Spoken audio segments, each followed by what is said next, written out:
It was 11:47 p.m. when the doorbell rang for the third time that night. Not a long ring, just a polite press, exactly 1 second, like someone who knew the rules for living near sleeping children. The hallway light was off.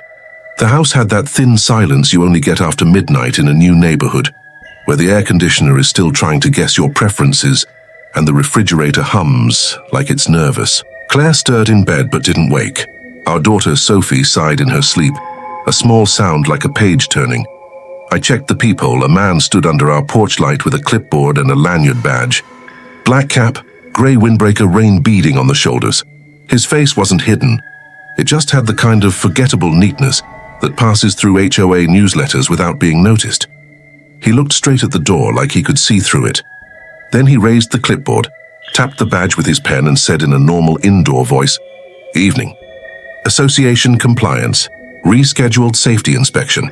I'll just be a few minutes. I should have told him to leave. I should have taken his picture, called the number on the portal. Woken Claire, called a friend, called the police. Instead, I did what men do when we want to be reasonable. I opened the door halfway and let him show me the badge. The badge had our subdivision logo, our HOA's name, a photo that looked like it was taken beside a beige wall on a bright day. The name line read J. Pritchard. At the bottom, Access Level 2 Night Ops. Night Ops, I said, immediately hearing how ridiculous it sounded out loud. Delay in the system, he said pleasantly. Month-end auditing. I'll be quick. I stood there weighing nuisance against conflict.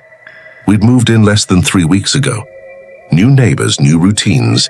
I didn't want to be the guy on the street who made a scene. I stepped back and said quietly, "My daughter's asleep."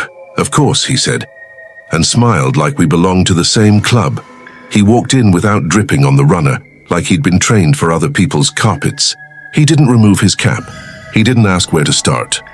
He went straight down the hall, past our framed print we hadn't decided where to hang yet, and turned left into the living room as if he'd practiced the route in an empty house before we got here. He touched nothing. He paused in each doorway for exactly 3 seconds, wrote something on his clipboard, and breathed like a man listening for a leak. When he reached the kitchen, he stopped. He looked up at the smoke detector, down at the stove, then at the sliding door to the patio. He tapped the glass twice, light as a knuckle on a fish tank. "Good seal," he said to no one. Then he pivoted, calm, professional, and faced me. "You'll get the compliance report by morning," he said. "Everything looks fine." "That's it?" I asked. "I didn't check the bedrooms." He glanced toward the hallway like a man considering a menu. "No need this time. Phase 1 only. Sleep well." He let himself out and closed the door like a librarian closing a book. I stood in the dark for a while, listening to the house remember how to be quiet. Before I tell you what happened next, do me a favor. Tell me where you're watching from tonight and what time it is there. And if you fall asleep to stories like this, slow, true feeling, the kind that don't need to shout, tap subscribe. Keep a light on if you want. I'll explain why. 3 weeks earlier, the only thing the house knew about us was our names on a courier envelope. We moved to Hickory Commons at the end of April because my commute into the city was killing time we couldn't spare anymore. Claire found the listing. 3 bedrooms, a small yard that wouldn't make me hate weekends, sidewalks wide enough for a 10-year-old scooter. The HOA brochure used words like continuity and community standards and shared safety culture. It was the kind of language I'd learned to interpret as a tax on peace, pay your dues, keep your lawn the right length, wave to the couple power walking at 6 a.m. And in exchange, your kid learns the sidewalks by heart. The welcome packet was beautiful. Heavy paper, color photos of the pool I hoped we'd use and the clubhouse I knew we wouldn't. The rules were ordinary. Trash cans out after 6 p.m. Porch lights encouraged. No street parking after midnight unless declared. No visible holiday decor outside of approved dates. At the back, a calendar showed monthly safety compliance checks. First week of each month. Daytime windows 9 a.m. to 4 p.m. A small note at the bottom said, "If rescheduling is required, you'll receive notice via the portal. Inspections never occur after 9 p.m. I remember circling that line with a pen, then forgetting I'd circled it. Our first week was a catalogue of small victories. Claire found a coffee place that wasn't trying to be a coffee place. Sophie mapped the best scooter route to the little park with the tire swing. I learned which neighbor would wave with their entire arm and which would do the two-finger lift from the steering wheel like a farmer. At night, the subdivision went so quiet I could hear our refrigerator decide to be useful. On day 5, we met Alan from lot 12 while I was fighting with the garbage lid. "You're Daniel," he said, not asking. He was the kind of man who'd been 40 for 20 years. Trim cap with the subdivision logo, calves that had opinions about morning runs. "Claire and Sophie, right? We got your welcome post in the group." "We're still figuring out the rules," I said. He laughed in a way that made the rules sound like Sudoku. "They're all the same. Keep things predictable. HOA hates surprises. You signed up for the safety checks online?" "Yeah," I said. "First week of each month. Daytime only." He did the farmer wave. "You'll like it here. Just if something seems off email, don't call. They prefer a record." That first Saturday, Claire took Sophie to the pool. I stayed behind to finish the never-ending ceremony of cardboard. The HOA portal pinged once. "Welcome, Ward family. Your Phase 1 inspection is scheduled for Tuesday, between 10 a.m. and 2 p.m. Perfect.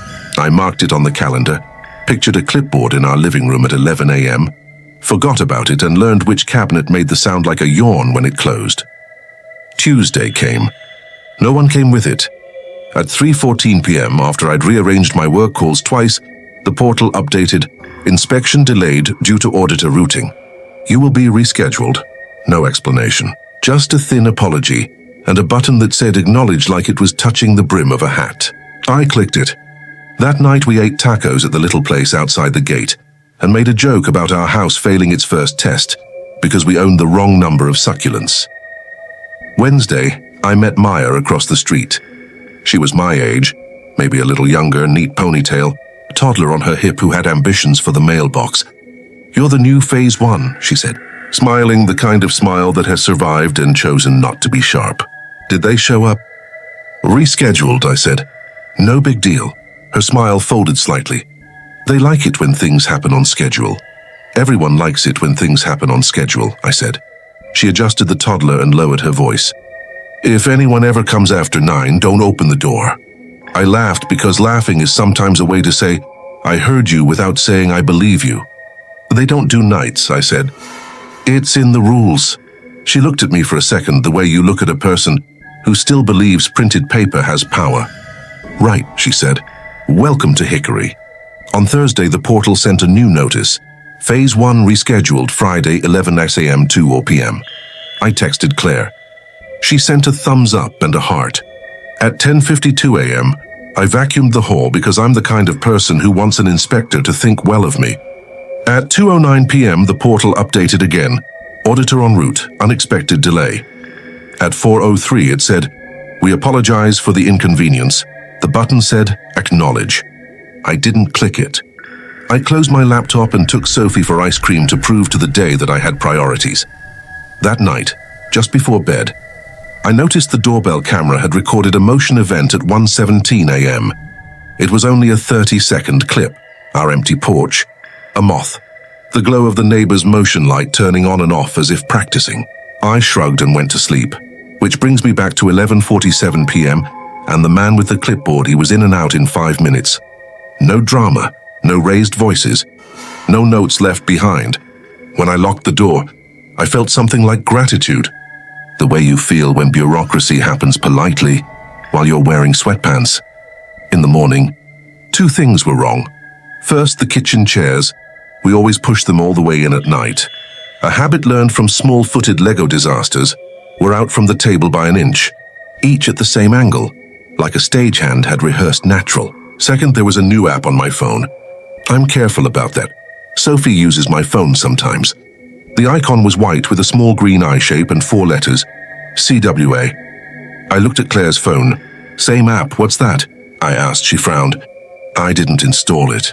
"Me either," I said, and touched the icon like it might decide to be reasonable if I was gentle. The app opened to a splash screen with our subdivision logo and the words, Community Watch Access. Then a login auto-filled, not by me. It signed itself into an account with our address on top. and 4 tiles labeled front, hall, kitchen, back. Each tile had a live view. Each view was a camera angle I had not installed in my house. The kitchen tile showed the sink and the back slider. The hall tile showed the long runner and the bent frame we still hadn't straightened. The back tile showed the patio light and the little concrete step where Sophie keeps trying to draw chalk suns. The front tile showed our porch light, our mat, the corner of our welcome planter. The timestamp at the bottom right of each tile was exact. The motion log on the side scrolled like a normal security feed. Packages, shadows, a neighbor walking their dog, an unhurried parade of ordinary life. The overnight timeline had one entry highlighted in yellow. Inspection, Phase 1, 2353-2358. Daniel, Claire said slowly. Like my name was a fragile thing. Is this a joke the HOA does? Some kind of demo? I shook my head because my mouth had decided not to trust itself. I clicked playback. The timeline slid obediently to 2353. The front tile showed me opening the door. The hall tile showed the inspector passing the camera like a man in a commercial. The kitchen tile showed him standing very still for 3 seconds, tapping the slider glass with 2 knuckles, exactly as I remembered. Then, as he turned to leave, the hall tile froze for a fraction of a second. Not long. The kind of hit you get when a cheap camera loses a frame, Claire said. Pause it. I scrubbed back and forth over the freeze. It happened in the same place every time, so small you'd miss it, if you weren't looking for reasons to feel wrong. On the 7th pass, I noticed it. In that single stuck frame, the inspector wasn't in view. No one was. The hallway was empty. And then the frame unfroze, and he was at the end of the hall again, writing on his clipboard. We stared at the screen for a long time, like it might turn into a kinder thing if we loved it enough. I called the HOA number from the welcome packet. A woman answered on the second ring with a script already in her mouth. Hickory Commons Association, this is Val. How can I help? We had a rescheduled safety inspection last night, I said. Around midnight. It shows up in our app as completed. We didn't schedule that. Is that normal? There was a small, polite pause. What was your address? I told her. Her keyboard made neighborly sounds. I'm not seeing any after-hours entries for your address, she said. Your Phase 1 is still pending. It happened, I said, hearing the flatness in my voice. He showed me his badge. The app has video. We don't provide that app, she said, still nice. Community watch access isn't one of ours. It logged your inspection as an event. Our inspections always occur between 9 and 4, she said. If you received anything else, it's not us. I can put a note on your file to expedite Friday morning. What about the night visit? I asked. Is there someone else with authority to enter? Only the association, she said. If anyone comes after 9, you should call the non-emergency line. A beat. Did you let him in? Yes, I said. Please don't do that again, she said, still gentle. You'll receive your compliance report after Phase 1. Have a great day. When she hung up, the air in the kitchen felt thinner, as if the house had inhaled and forgot to exhale. By lunch, 3 more things were wrong. The crooked frame in the hall was no longer crooked. The porch key, the spare we keep in a little ceramic dish by the door, was turned the wrong direction, teeth facing out like someone who doesn't live here arranged it. And a paper tag had been tucked under the doormat. A blue circle sticker with our lot number 27, written in small, neat script. No note, no tape, just the circle exactly centered. I texted Alan from lot 12, do inspectors ever come at night? He replied with a jogging selfie and nope, day only. Why, I wrote, we had one last night. App logged it. HOA says no record. He sent a thumbs down and then emailed them. They like a paper trail, so I emailed. I copied the HOA contact, the generic compliancy address in the packet, and the neighborhood liaison listed on the back page, J. Pritchardy. My subject line was harmless. Question Phase 1 inspection, lot 27. I attached a screenshot of the app's timeline with inspection, Phase 1, 2353 to 2358. Highlighted in yellow, and a still of the inspector's badge as it passed the hall camera. I hit send. The email whooshed away like a small brave boat. At 2:17 p.m., I received an automated reply. Thanks for your message. Your ticket number is HC4719. At 3:02, another. Ticket closed, issue resolved. No explanation. No report. The portal updated with a cheerful banner. Great news. Your Phase 1 inspection is scheduled for tomorrow between 9 a.m. and 12 p.m. As if the night had only been a rehearsal. Claire stood at the sink, holding the dish towel like a flag she wasn't ready to wave. Let's just get through tomorrow, she said. A normal time, a normal clipboard. Then we delete the app. We didn't install it, I said. Then we don't open it, she said, with the kind of authority that keeps families from falling through cracks. That night I deleted the app from my phone. It reappeared in the morning. I didn't tell Claire. I didn't tell anyone. I told myself I'd tell the inspector when he came at 9 a.m. that I'd ask to see his ID, and then I'd show him the screenshot and watch him either laugh or go quiet in a way that would teach me which version of the world we were living in. At 8:58, a white HOA-branded Prius pulled up exactly the way good systems promise they will. A woman stepped out, mid-30s, hair pulled back, logo jacket, clipboard. The badge said Val. Her smile looked like it had been designed by a committee to make nervous people less so. Good morning, she said. Phase 1 for lot 27? Yes, I said. Come in. She did the daylight version. Smoke detectors, water heater, door latches, outlets with cheerful plugs talking to them. She didn't go upstairs. She didn't tap any glass. She stood in the kitchen, wrote a note and said, Everything looks fine. You'll get the compliance report by email, I said casually, the way you practice in front of a mirror. Do night inspections ever happen? She shook her head. Never. That would be a security risk. Why? Just curious, I said, because men love to audition for reasonable. Welcome packet said as much. Right, she said, and the packet is... She caught herself like a person about to say the law. Standard. When she left, she placed a blue circle sticker on the inside of our storm door. 27, neat and small. At noon, the compliance report landed in my inbox. It was a PDF with our address at the top, the HOA logo in the header, and a grid of boxes with green check marks. At the bottom, a digital signature. Inspector J. Pritchard. The timestamp read 23:58. I stared at it until the numbers lost meaning, then walked down the hall to the crooked frame. It was crooked again, by a hair, just enough to be human. That night I woke to the kind of quiet that makes you hear your own mouth. I sat up and listened for the fridge, for the click of the HVAC, for the old neighbor's sprinkler glitching itself into courage. Instead I heard the smallest sound, a scratch of pen on paper. Not near, not inside the room, somewhere in the hall 3 rooms away. The sound of someone writing on a clipboard while they breathed through their nose. I looked at the clock. 1:17 a.m. I got up, walked to the doorway and saw nothing. But the new app on my phone lit without being touched. 4 tiles, front, hall, kitchen, back. All 4 showed the same thing at once for a heartbeat. A white circle sticker centered in the frame. Blue ink, neat and small, 27. Then the tiles blinked back to normal, and the hall tile froze for a fraction of a second. And in that one still frame, I saw my own back walking away down the hall. A clipboard in my left hand. The frame unfroze. The hallway was empty. In the morning, the HOA portal had a message that said, We're pleased to inform you your Phase 1 is complete. Phase 2 night safety begins next month. Below it, in smaller font, a line I somehow hadn't noticed in the packet. Buried in the fine print beneath the calendar. Residents may observe but should not interfere with night operations. For questions, please email. I scrolled to the bottom, stared at the email, and saw that it was the one I'd already used. The one that had thanked me and closed the ticket. When I looked up, the porch light was still on even though I'd switched it off. Claire was standing by the sink, her hand flat on the counter like a person bracing for a wave. Danny, she said, eyes on the window. If someone comes tonight, I won't open the door, I said.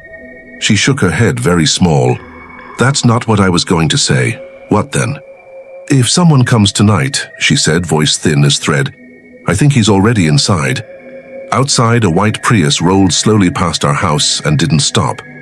Inside, in the hallway, the picture frame straightened itself by a hair, and I finally understood why the app had 4 tiles and none for the upstairs. The first floor was Phase 1. Phase 2 hadn't started yet, and I had let someone do a rehearsal.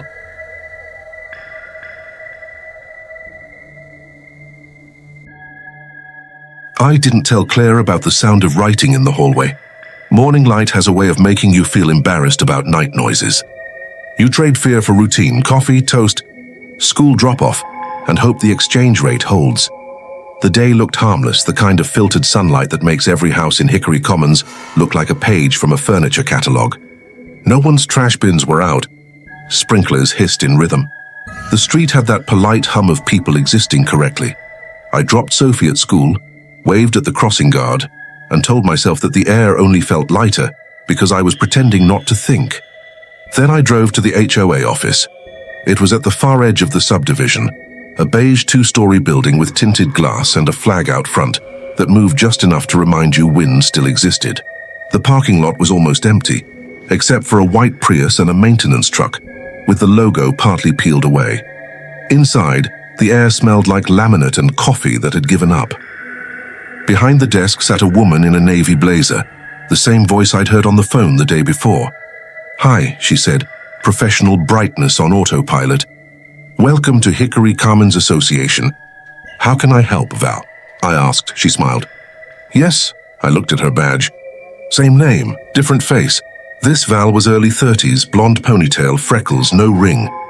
The voice was higher, the manner sharper. The woman I'd spoken to had been older, softer, maybe mid-40s. "I spoke to you yesterday," I said, "about a late-night inspection." She tilted her head. "I don't think so. I was off yesterday. Maybe one of our night auditors?" "There aren't supposed to be night audits," I said. She frowned at her monitor. "That's right. Who did you speak with?" "I called the main number. She said her name was Val." She chuckled politely like I'd misheard a punchline. "Maybe you meant Valentina. She left last year." I let that hang in the air a second too long. "Tell you keep old staff badges?" "Only for records." She typed something, looked at the screen, looked back at me. "What's your lot number?" 27. Her expression tightened the way professionals do when something in the system doesn't match politeness. She scrolled, paused, scrolled again. Then she smiled, but the kind that uses only the mouth. "You're all set," she said. "Phase 1 completed. Perfect score." "That's the problem," I said. "Phase 1 happened after midnight." Her hands left the keyboard. "That can't happen." It did. She sighed softly the way someone does before filing a form. "Can you show me the report?" I opened my phone. The CWA app was gone. Only the default wallpaper, neat rows of icons. No green eye symbol anywhere. I scrolled twice, pulled down to search, nothing. My stomach dropped the quiet way elevators do. "It was here," I said. "Video, timestamps, everything." "Maybe uninstalling fixed it," she said brightly. "Those community apps glitch sometimes." I didn't uninstall it. She reached for a brochure. "If you'd like, I can have one of our auditors double-check your file." "J. Pritchard," I said. That was the name on his badge. Her smile stopped trying. "I'll see what I can find." She turned to her screen again. For a moment, her reflection in the glass pane behind her seemed to move half a beat out of sync, like a buffering video. But maybe that was my heartbeat in my eyes. "Mr. Ward," she said finally, "there's no one here by that name. Not now, not ever." I waited for her to laugh, for the punchline where paperwork had eaten a person whole. She didn't. She just looked at me the way people look at objects that shouldn't be where they are. Behind her, a hallway stretched toward a frosted glass door marked "Archives Authorized Personnel Only." Through the blur, I saw filing cabinets, the glow of a monitor, and a hand moving across papers. "That's the records room." I asked. "Yes," she said too quickly. "Employee access only. What's night operations?" She froze mid-gesture, then forced a tiny laugh. "Who told you that?" It was printed on the badge. Level 2, Night Ops. She wrote something on a yellow note and slid it aside, not looking at it again. "We don't use that title anymore." "Anymore?" Her phone rang before I could push further. She answered with rehearsed warmth. "Hickory Commons Association, this is Val," and turned slightly away. I caught my reflection in the polished desk. Tired eyes, coffee-stained shirt. Man from a video he couldn't replay. A security guard entered from the side corridor. Nodded at her, nodded at me, didn't ask anything. He wore a badge with the HOA logo, but no name. When I stepped outside, the sky had that middle-of-day emptiness where clouds are just gossip. In the window's reflection, I saw the guard watching me leave. That evening, Claire found the blue circle sticker in the laundry hamper. "I thought you threw this away," she said. "I did. It was under your shirt." She pressed it against her thumb, ink side down. When she pulled it away, the number had transferred faintly to her skin. 27, we didn't talk much at dinner. Sophie asked if the inspector would come again. I said no. She said he already did, and went back to her pasta. At 8:45 p.m., the porch light flickered once. At 9:02, an HOA email arrived titled Upcoming Community Improvements. In the middle of bullet points about fencing and landscaping, one line read, Phase 2 testing may cause brief after-hours disturbances. Residents are advised to remain indoors. I called Alan from lot 12, no answer. I walked across the street anyway. The porch light at 12 was on. Curtains half drawn. Inside, the furniture looked staged. Magazines fanned on the table. A cup placed artfully by the sofa. No sound, no hum of a fridge. When I leaned toward the glass, a sensor light clicked on and flooded me in white. The reflection staring back wasn't me. The face was smoother, tidier, smiling in a way I wasn't. The light cut out before I could breathe. I didn't sleep. At 2:13 a.m., a soft beep came from the hallway, like a device syncing. Claire didn't stir. I followed the sound to the thermostat. The display glowed faint green. Community watch connected. Underneath, smaller text scrolled once and disappeared. System synced. Auditor active. J. Pritchard. My heart went cold in slow motion. The air vents sighed. Somewhere behind the walls, something metallic clicked. Then a whisper. Paper against paper, clipboard shifting. That same slow pen scratch from the night before moved through the ductwork. I turned every light on, one by one. Each switch felt like a bargain. In the living room, the picture frame was straight again. The tag under the doormat had changed color, red instead of blue. The number was still 27. Below it, in small print, another word. Compliant. I tore it up. The pieces bled dye on my fingers. When I went to wash them, the tap handle turned by itself a fraction, like someone finishing my motion. Morning came thin and colorless. Claire made coffee, hands shaking slightly. I called HOA, she said. They said our inspection isn't scheduled until next week. I was there yesterday, I said.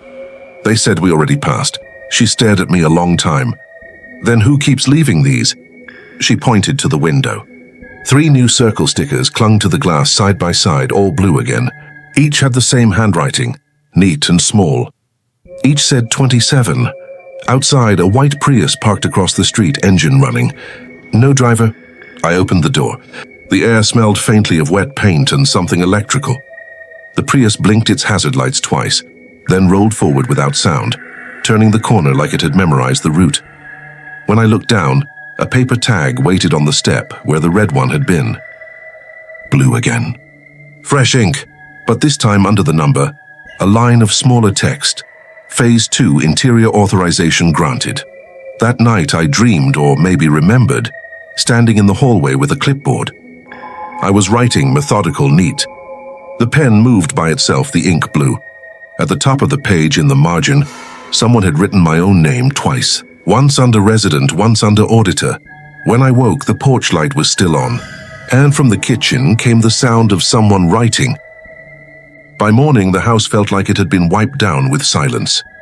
Claire poured coffee without speaking. The mug knocked the counter once, a nervous little clink that made both of us flinch. I watched the steam lift and vanish, and tried to pretend that was all our problems were doing. At 9:07 a.m., my phone buzzed with the cheerful tone the HOA portal uses when it wants to sound human. Subject, Hickory Commons Phase 1, Compliance Report. I opened it like a person peeking through fingers at a medical bill. The PDF looked the same as yesterday's. Logo, address, green checkmarks, neat boxes. But this time there was a link at the bottom. View inspection photos. Claire leaned in. Open it. The link loaded a page with a simple gallery grid. Entry, living room, kitchen, hallway, utility, patio. Each thumbnail had a timestamp in the corner. I tapped entry. A still image filled the screen. It was our front door, our mat. The storm door sticker with the blue 27 I'd peeled off twice already. The doormat fibers were combed in a slightly different direction than they were right now, but the rest was unmistakable. The timestamp in the corner read 0302, 1431 March 2nd. We moved in at the end of April. Maybe it's an old sample, Claire said, as if the word sample could kiss a bruise better. I pinched and zoomed. In the reflection on the door's glass, I could see the faintest outline of me. Same haircut, same sweatshirt I wore on Tuesdays. The little thread pull at the sleeve, from a photo taken nearly 2 months before we owned a key. I backed out and tapped living room. A wide shot. Couch. Coffee table. That same framed print propped against the wall, waiting for a nail we hadn't found yet. The timestamp burned calmly. 0302-1433, no boxes. No clutter. Everything set the way it was 2 weeks into our real life. But this photo wanted me to believe it happened before any of that. Claire swallowed. Our realtor had access, right? Walkthroughs? Photos like this? I said, of our couch? She didn't answer. She just stepped back like the phone had become a hot pan. I opened kitchen. The counter was clean. A single mug drying upside down. The same mug I'd leave drying the night the midnight inspector came. Timestamp 3/2/1435. I scrolled through the gallery fast, the way you do when you're trying to outrun a pattern. Every image wore the same impossible date, like a polite name tag. Every room looked like a memory that had been arranged before we arrived. At the bottom of the gallery was a button, Download All.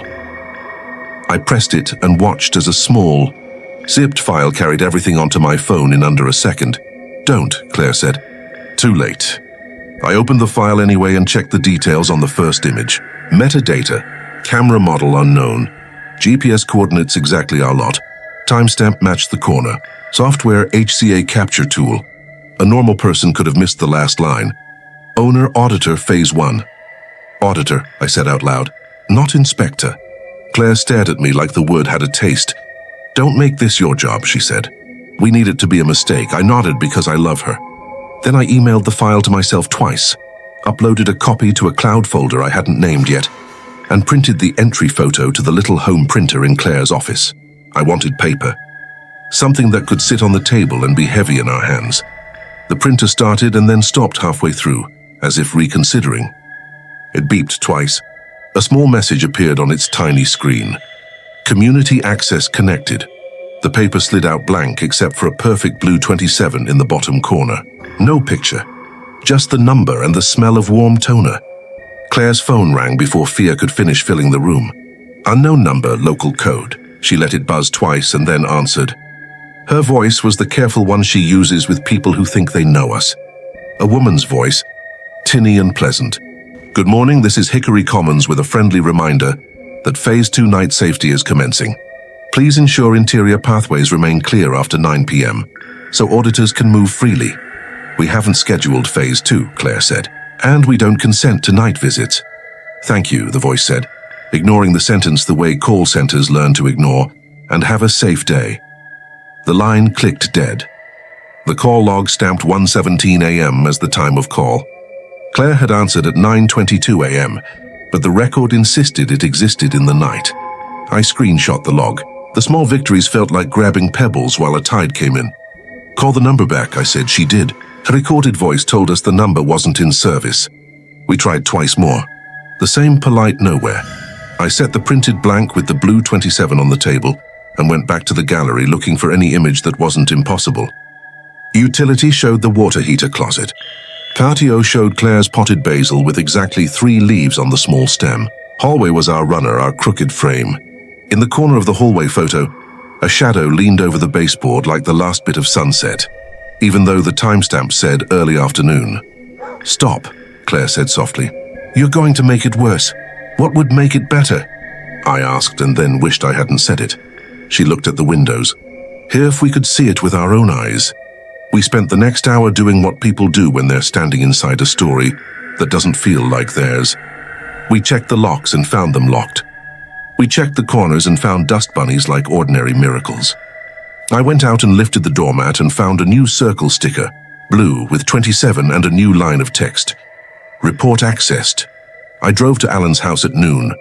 If anyone knew anything, it would be the man who jogged at the right times and knew the right fonts for yard sale signs. His Prius wasn't in the driveway.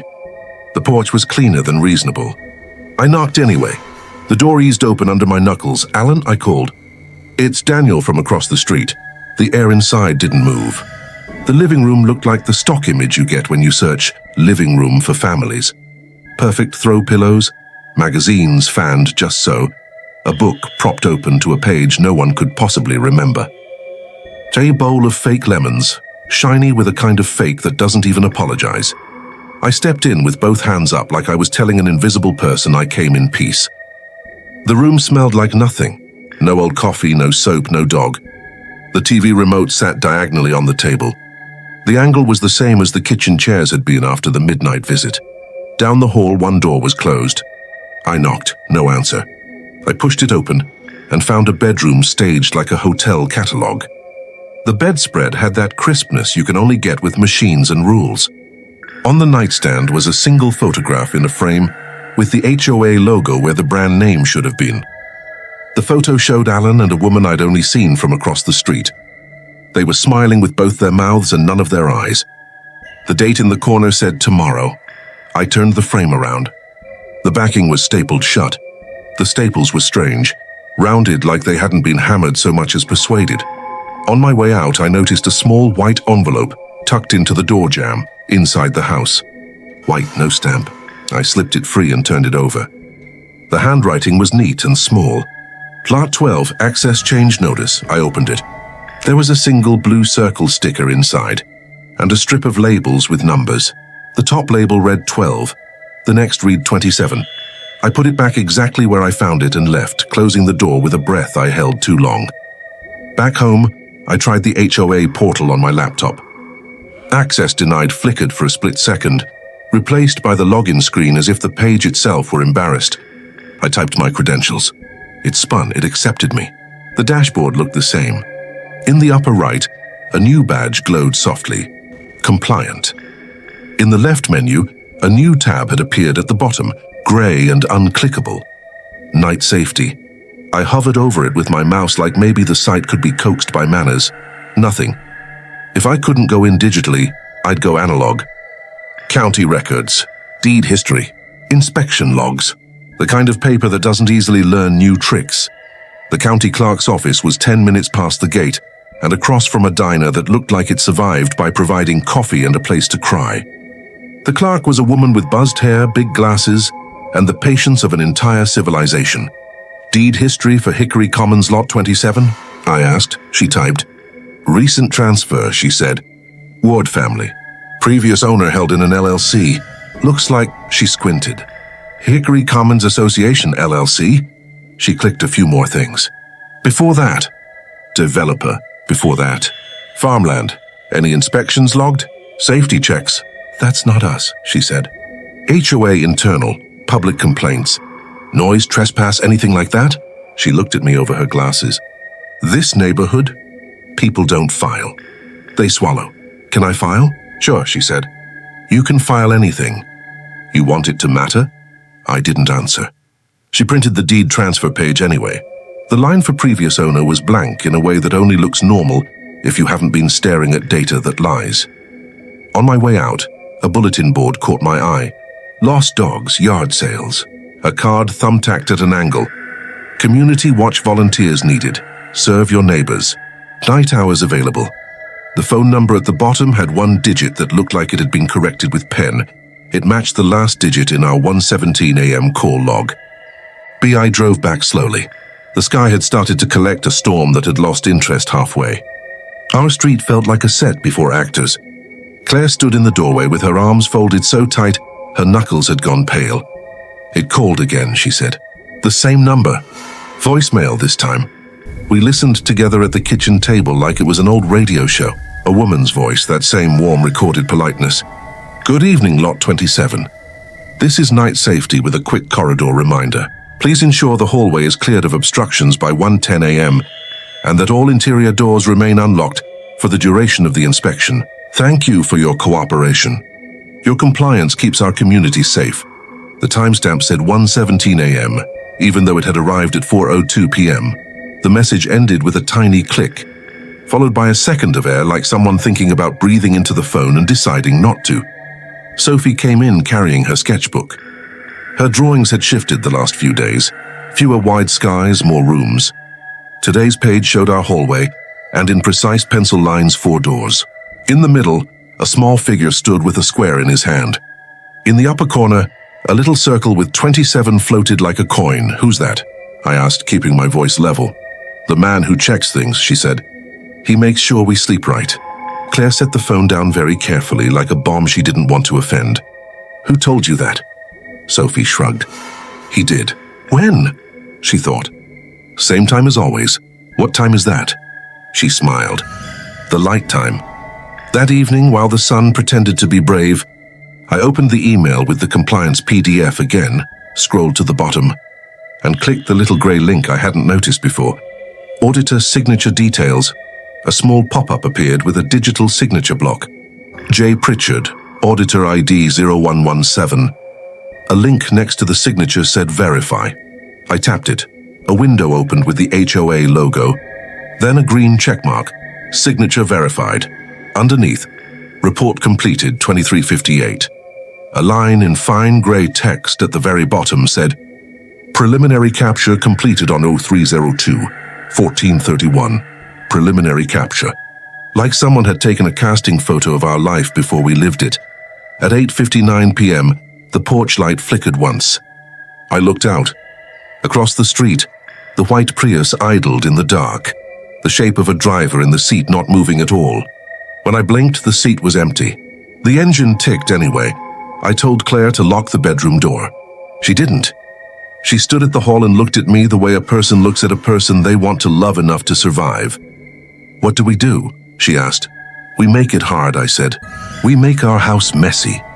We stacked shoes in the hallway and pulled a chair out too far and left a laundry basket where it didn't belong. We put a suitcase in front of the utility closet. We closed the interior doors and left the keys in a bowl by none of them. We turned off the porch light and then turned it on and then turned it off again like a code we hadn't been taught. At 10:41 p.m., a new email landed. Subject line, Courtesy reminder, corridor clearance. The body was blank except for a blue circle sticker image with 27 in the center. At 11:50 p.m., the thermostat display glowed and then went dark and then glowed again. A pulse like sleep apnea. The tiny letters scrolled, Auditor delayed, routing. At 1:12 a.m., a floorboard in the hall made the sound old wood makes when a foot chooses it. The kind of sound houses make when they're happy someone is home. I stood in the doorway and watched the dark. It watched back. Somewhere a pen found paper and began to write the shape of our names. The new app installed itself on my phone. No icon this time. Just a notification banner that slid down quietly. Night safety active. View corridor. When I pressed it, the screen filled with a live view of our hallway from a high angle we didn't own. 4 doors, 1 runner, a picture that was never quite straight.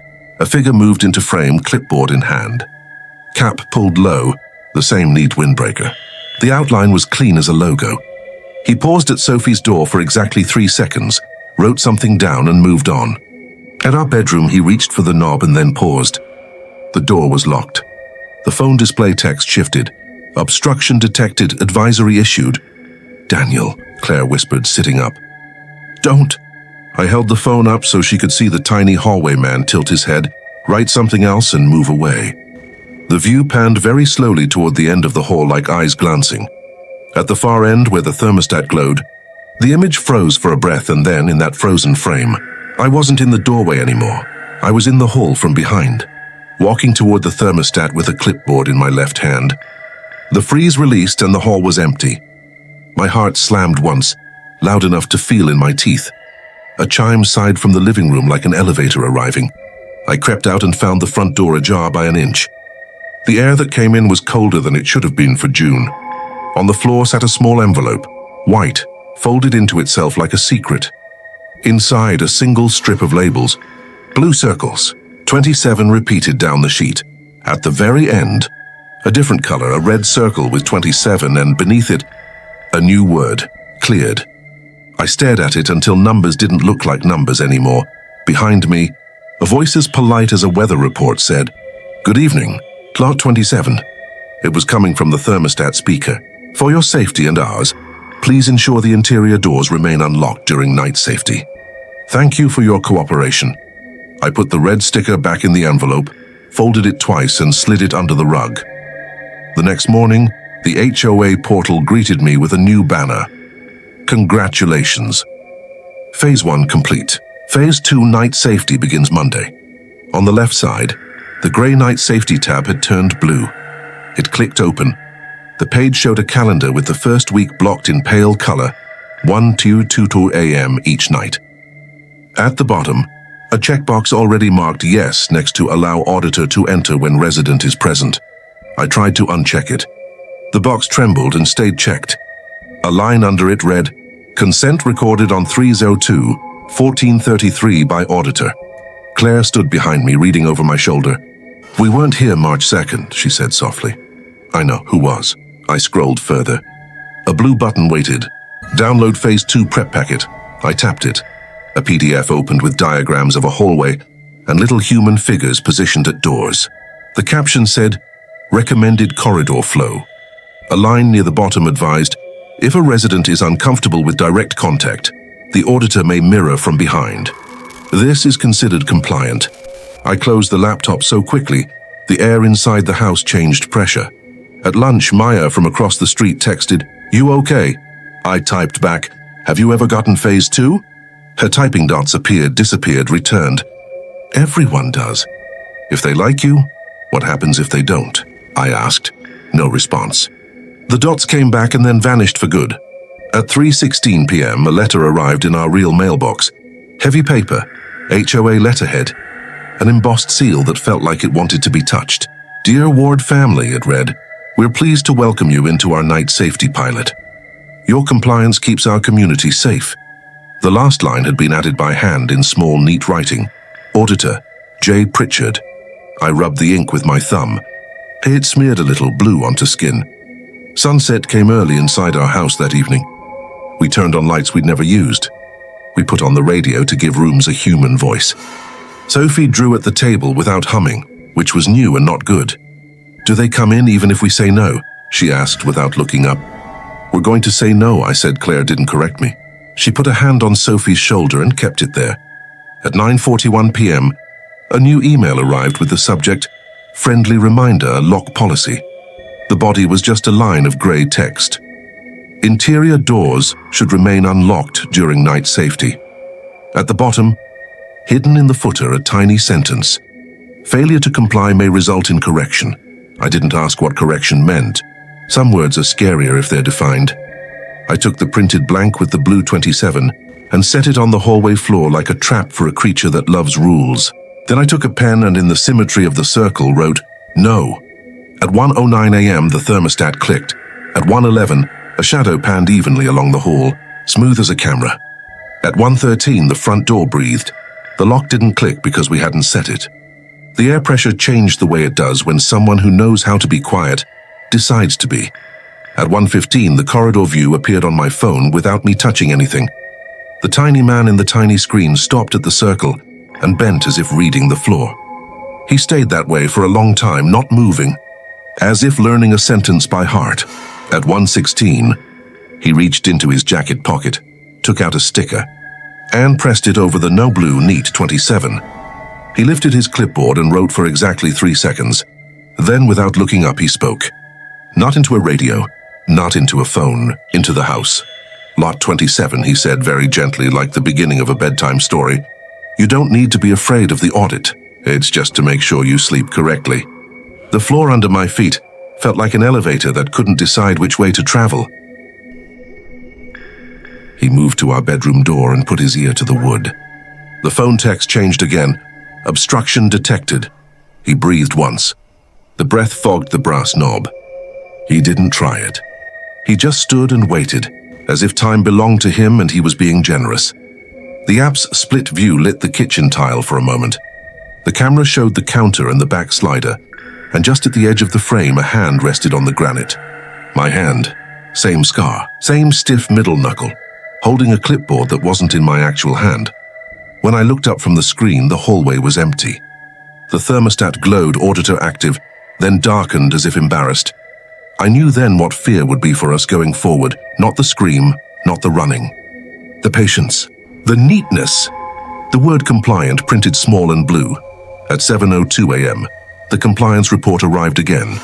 Same boxes, same green checks. At the bottom, the signature had changed. Inspector D. Ward under it, in smaller text, reviewed by J. Pritchard. The timestamp read 0117. The message in the footer said, "Thanks for your cooperation." I printed the page and, because I needed it to be a thing, taped it to the inside of the front door. When I stepped back, the doorbell camera chimed like a polite applause. On the screen, the entry tile showed a man standing on our porch with a clipboard, the brim of his cap low, the angle of his shoulders familiar enough to make me feel seasick. He raised his pen in a small salute toward the camera and then pointed, slowly, at the taped report on our side of the glass. He tapped his chest twice and, without moving his mouth, nodded as if to say, "Good job." I didn't open the door. I didn't move. I watched him until the porch timed him out. When the feed went dark, the thermostat clicked once more, almost affectionate, and the display scrolled a new line before it went blank. Phase 2 approved. That afternoon, the HOA portal showed a new banner. "Congratulations! Your night safety starts tonight." Below it, a grey link, "Meet your auditor." I clicked, a profile opened. The photo was in that same beige hallway. The lighting flattered into blandness. The name said J. Pritchard. The title said Night Auditor. The About section was one paragraph, generic, nothing like a person.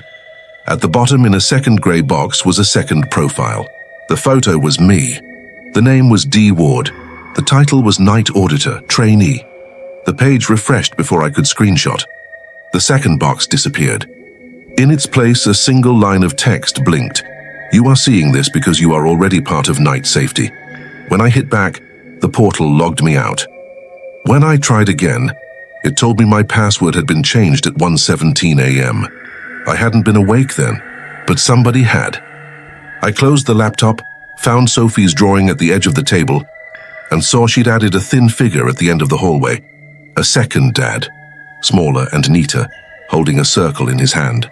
She'd drawn the circle red this time. Underneath, in careful letters, she'd written, "Cleared." I didn't ask who taught her that word.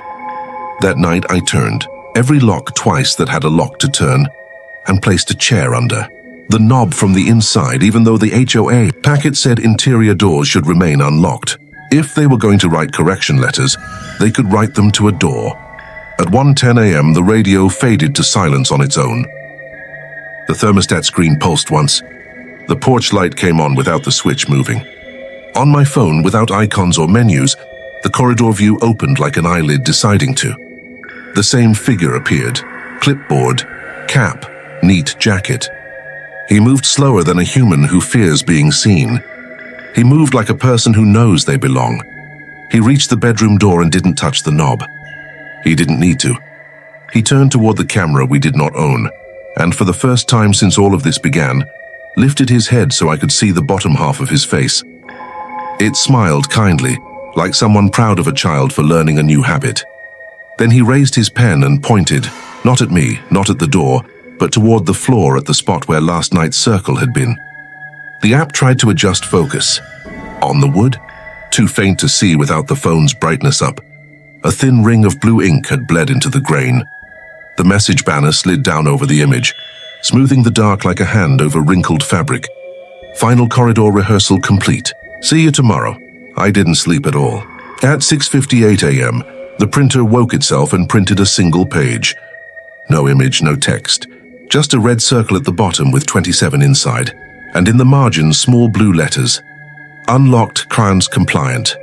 Locked until as corrected. I put the page on the hall floor and stared at it until the letters fuzzed. Claire came out, saw it, didn't ask a question out loud. Tonight, I said, because there wasn't another sentence available. We're not going to wait for them. How? She asked. We go to the office, I said. We go to the room behind the frosted glass. We look at the file with our name on it. And then, I didn't have a then. I had a time. 1:17 a.m. The clock had picked us. The rest felt like rehearsal for a job I hadn't applied for. On my way to the car, I checked under the doormat on an impulse I wanted to call superstitious and couldn't. A fresh sticker waited there. Blue. 7. Under it, a new line of text I hadn't seen before. Interior authorization. Daniel. I left it where it was. When I started the engine, the radio came alive on its own and tuned to a station we never listened to, static. Then a voice, then just the sound of a pen on paper, steady and kind, writing a name slowly as if to teach it to a child mind. The morning started with an empty kind of quiet, not peaceful, just hollow, as if the house were waiting to see which of us would speak first. Claire was already dressed, sitting at the table with her phone plugged in like she'd been guarding it all night. I made coffee. It tasted like water that remembered heat. "Did you sleep?" I asked. She shook her head. The phone kept lighting up. No sound, no call, just lighting up. When I checked the call history, 3 new entries sat at the top. Unknown 1:17 a.m. Unknown 1:17 a.m. Unknown 1:17 a.m. No durations, just the same minute stamped 3 times, spaced seconds apart like heartbeats. I tapped one. The screen froze, then blinked and threw me back to the home page. I tried the next. Same thing. The third opened for half a second, long enough to flash a single word before closing itself. Reviewed. I took the phone to my computer and plugged it in. The system recognized it, pulled the data and gave me what I thought I wanted. A plain text list of calls with meta information. Except the origin field didn't show a number. It showed a code. PH2OPS 117. Phase 2 operations, 117. The timestamp data confused the computer. Each call was marked as pending, as if still happening. And each one listed both caller and receiver as our number. Claire leaned over my shoulder. "So we're calling ourselves? Or they're routing through us," I said. It sounded stupid even as I said it. But the logic of Hickory Commons didn't belong to humans anymore. I printed the log anyway. The ink came out faint blue, letters that already looked tired. At 9:12 a.m. someone knocked. It wasn't a friendly HOA knock. It was the rhythm of a clipboard, 3 short, 1 long. When I opened the door, a woman in an HOA polo shirt smiled with professional sympathy. "Mr. Ward, hi, I'm Nora. I'm covering your sector while Val is out." Her badge read Resident Liaison, Hickory Commons. "I didn't know Val was out," I said. She nodded, the kind of nod that means stop asking. "We're conducting a quick verification for residents participating in Night Safety Phase 2. Just confirming all contact numbers are correct. You can't just show up." I said, "Of course," she said sweetly. "We schedule everything." She held up a tablet. On the screen was a digital form titled, Lot 27 Contact Verification Completed. Below it, our signatures were already there. I stepped back. "Who signed that?" She looked at me, still smiling. "You did. At 1:17 a.m. I took the tablet from her hands before she could react. The signature wasn't a scribble. It was my exact writing, slow and careful. And below the signature, authorized by Auditor Ward, Phase 2 pilot. Where did this come from? She took the tablet back like someone handling a fragile plate. "It auto-syncs after each call." Then she added almost kindly, "If you have trouble sleeping, Daniel, try keeping the interior lights low after midnight. Bright light interferes with capture." She left before I could ask what capture meant. After she left, I walked straight to Alan's house again. The fake lemon still glowed behind the glass. But now a new sign hung on the door. Under maintenance, access restricted. The small print said, "For inquiries, contact Hickory Commons Night Ops." Across the street, Maya from Lot 25 watched from her porch. Her face looked thinner than yesterday.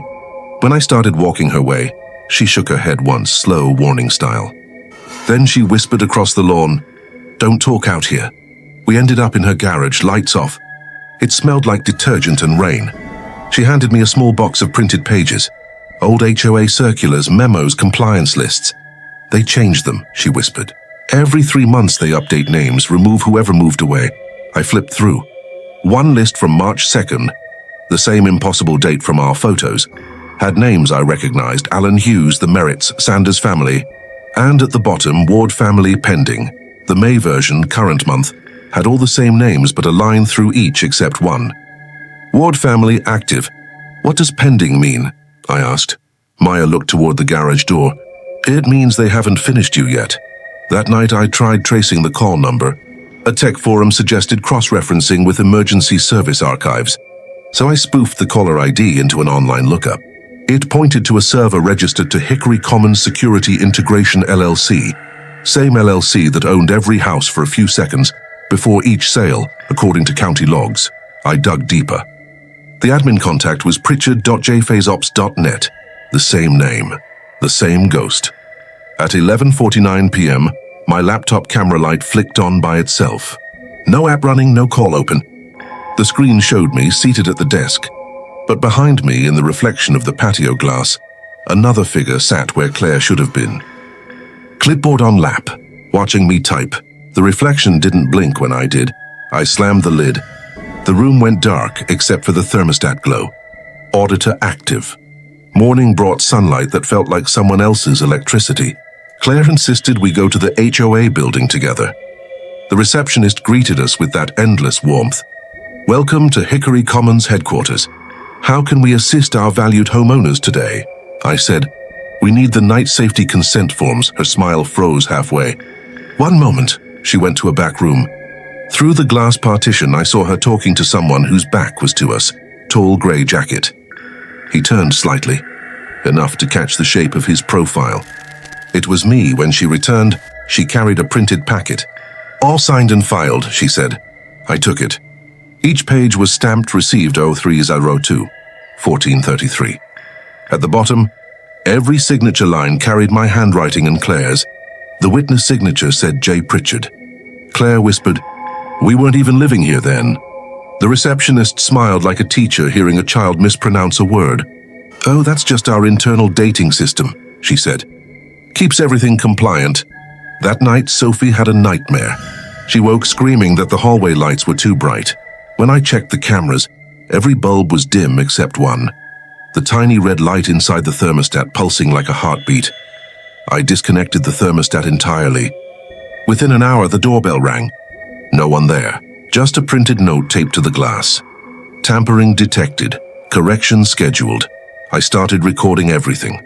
Phone calls, door footage, temperature changes, light levels. I thought I was building a case. But when I reviewed the files the next day, all the timestamps between 1:15 and 1:18 a.m. were gone. Erased clean. Each file name ended with a single extra letter. See correction. That evening I found a USB drive taped under the mailbox flag. Claire swore she hadn't seen it earlier. I plugged it in only after wrapping my laptop camera. Inside was one folder. Collogue. Hundreds of audio clips, all 15 seconds long, all named by house number. Lot 27 played first automatically. Good evening, Lot 27. This is Auditor Ward confirming interior compliance. Corridor clear. Family stable. Proceeding to next property. My own voice. Not close. Exact. Tone, cadence. Even the small pause I take before saying property. The file metadata said created 302, 1433. Claire listened halfway through before covering her mouth. That's you, she said. I've never said those words in my life. She didn't argue. She just looked at the wall behind me, where a faint outline of a removed picture frame had appeared overnight. Same size as the family portrait we'd packed away. I called the HOA number again from a burner phone. Instead of the usual greeting, a male voice answered. Com holder, lot number? 27. A pause. Then verification check. Name? Daniel Ward. Another pause. Current or prior? What? Phase?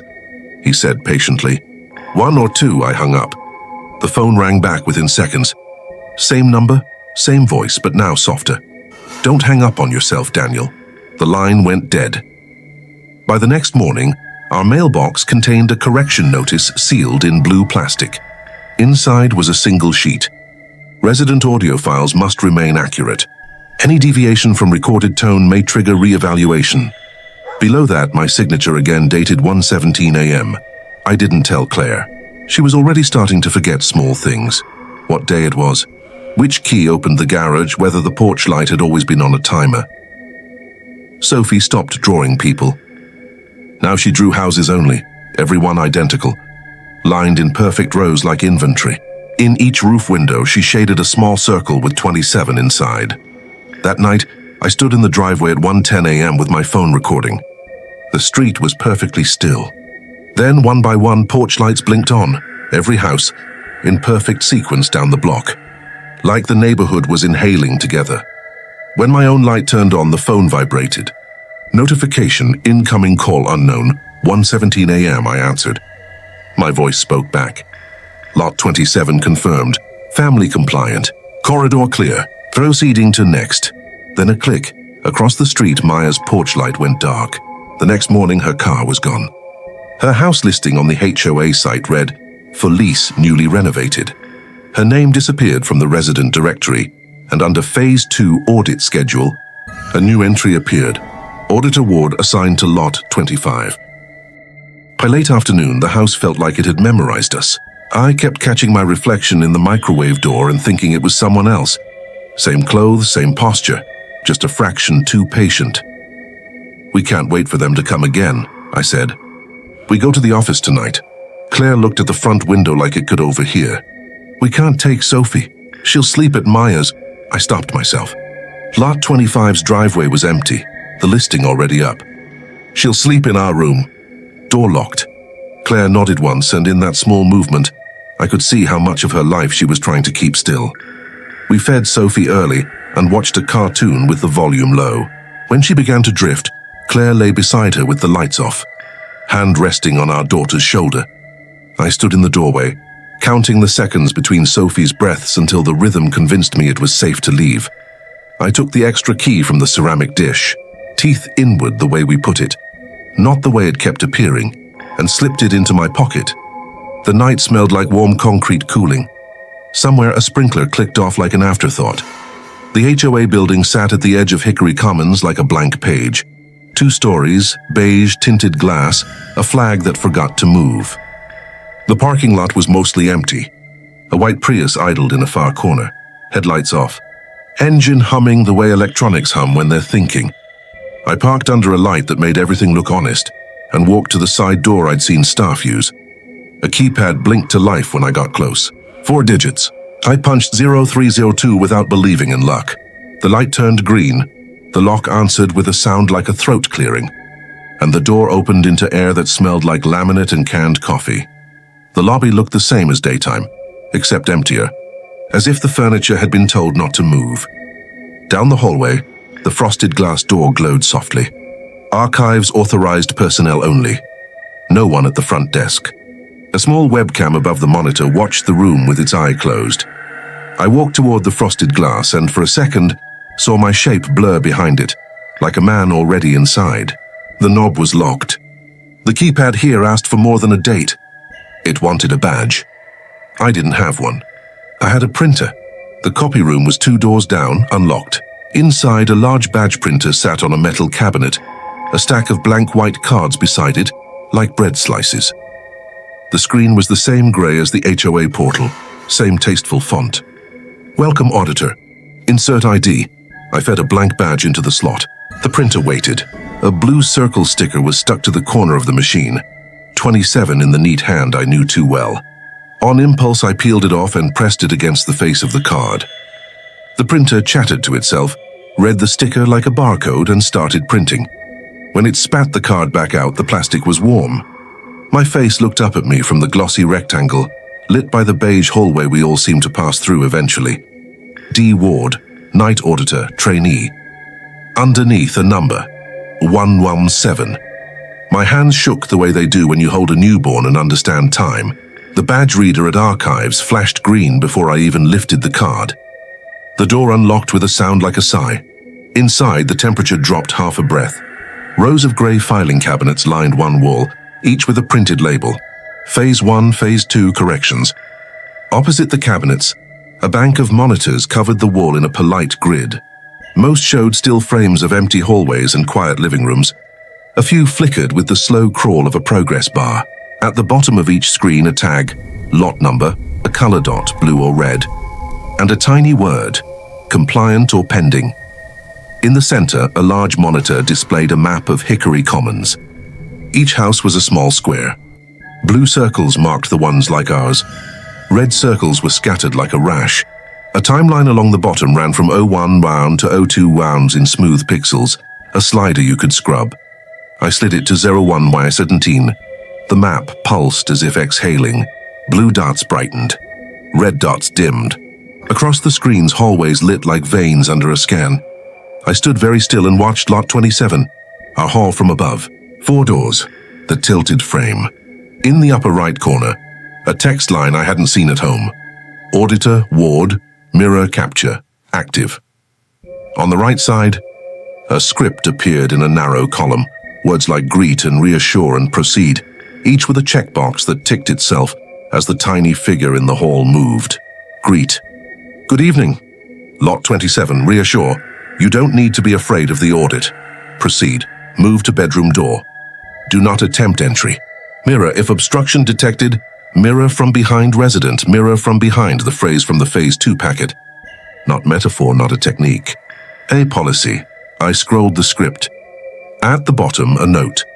Resident ward approved for trainee observation during mirror. In the small monitor for Lot 25, Maya's house. An empty hallway sat in passive silence.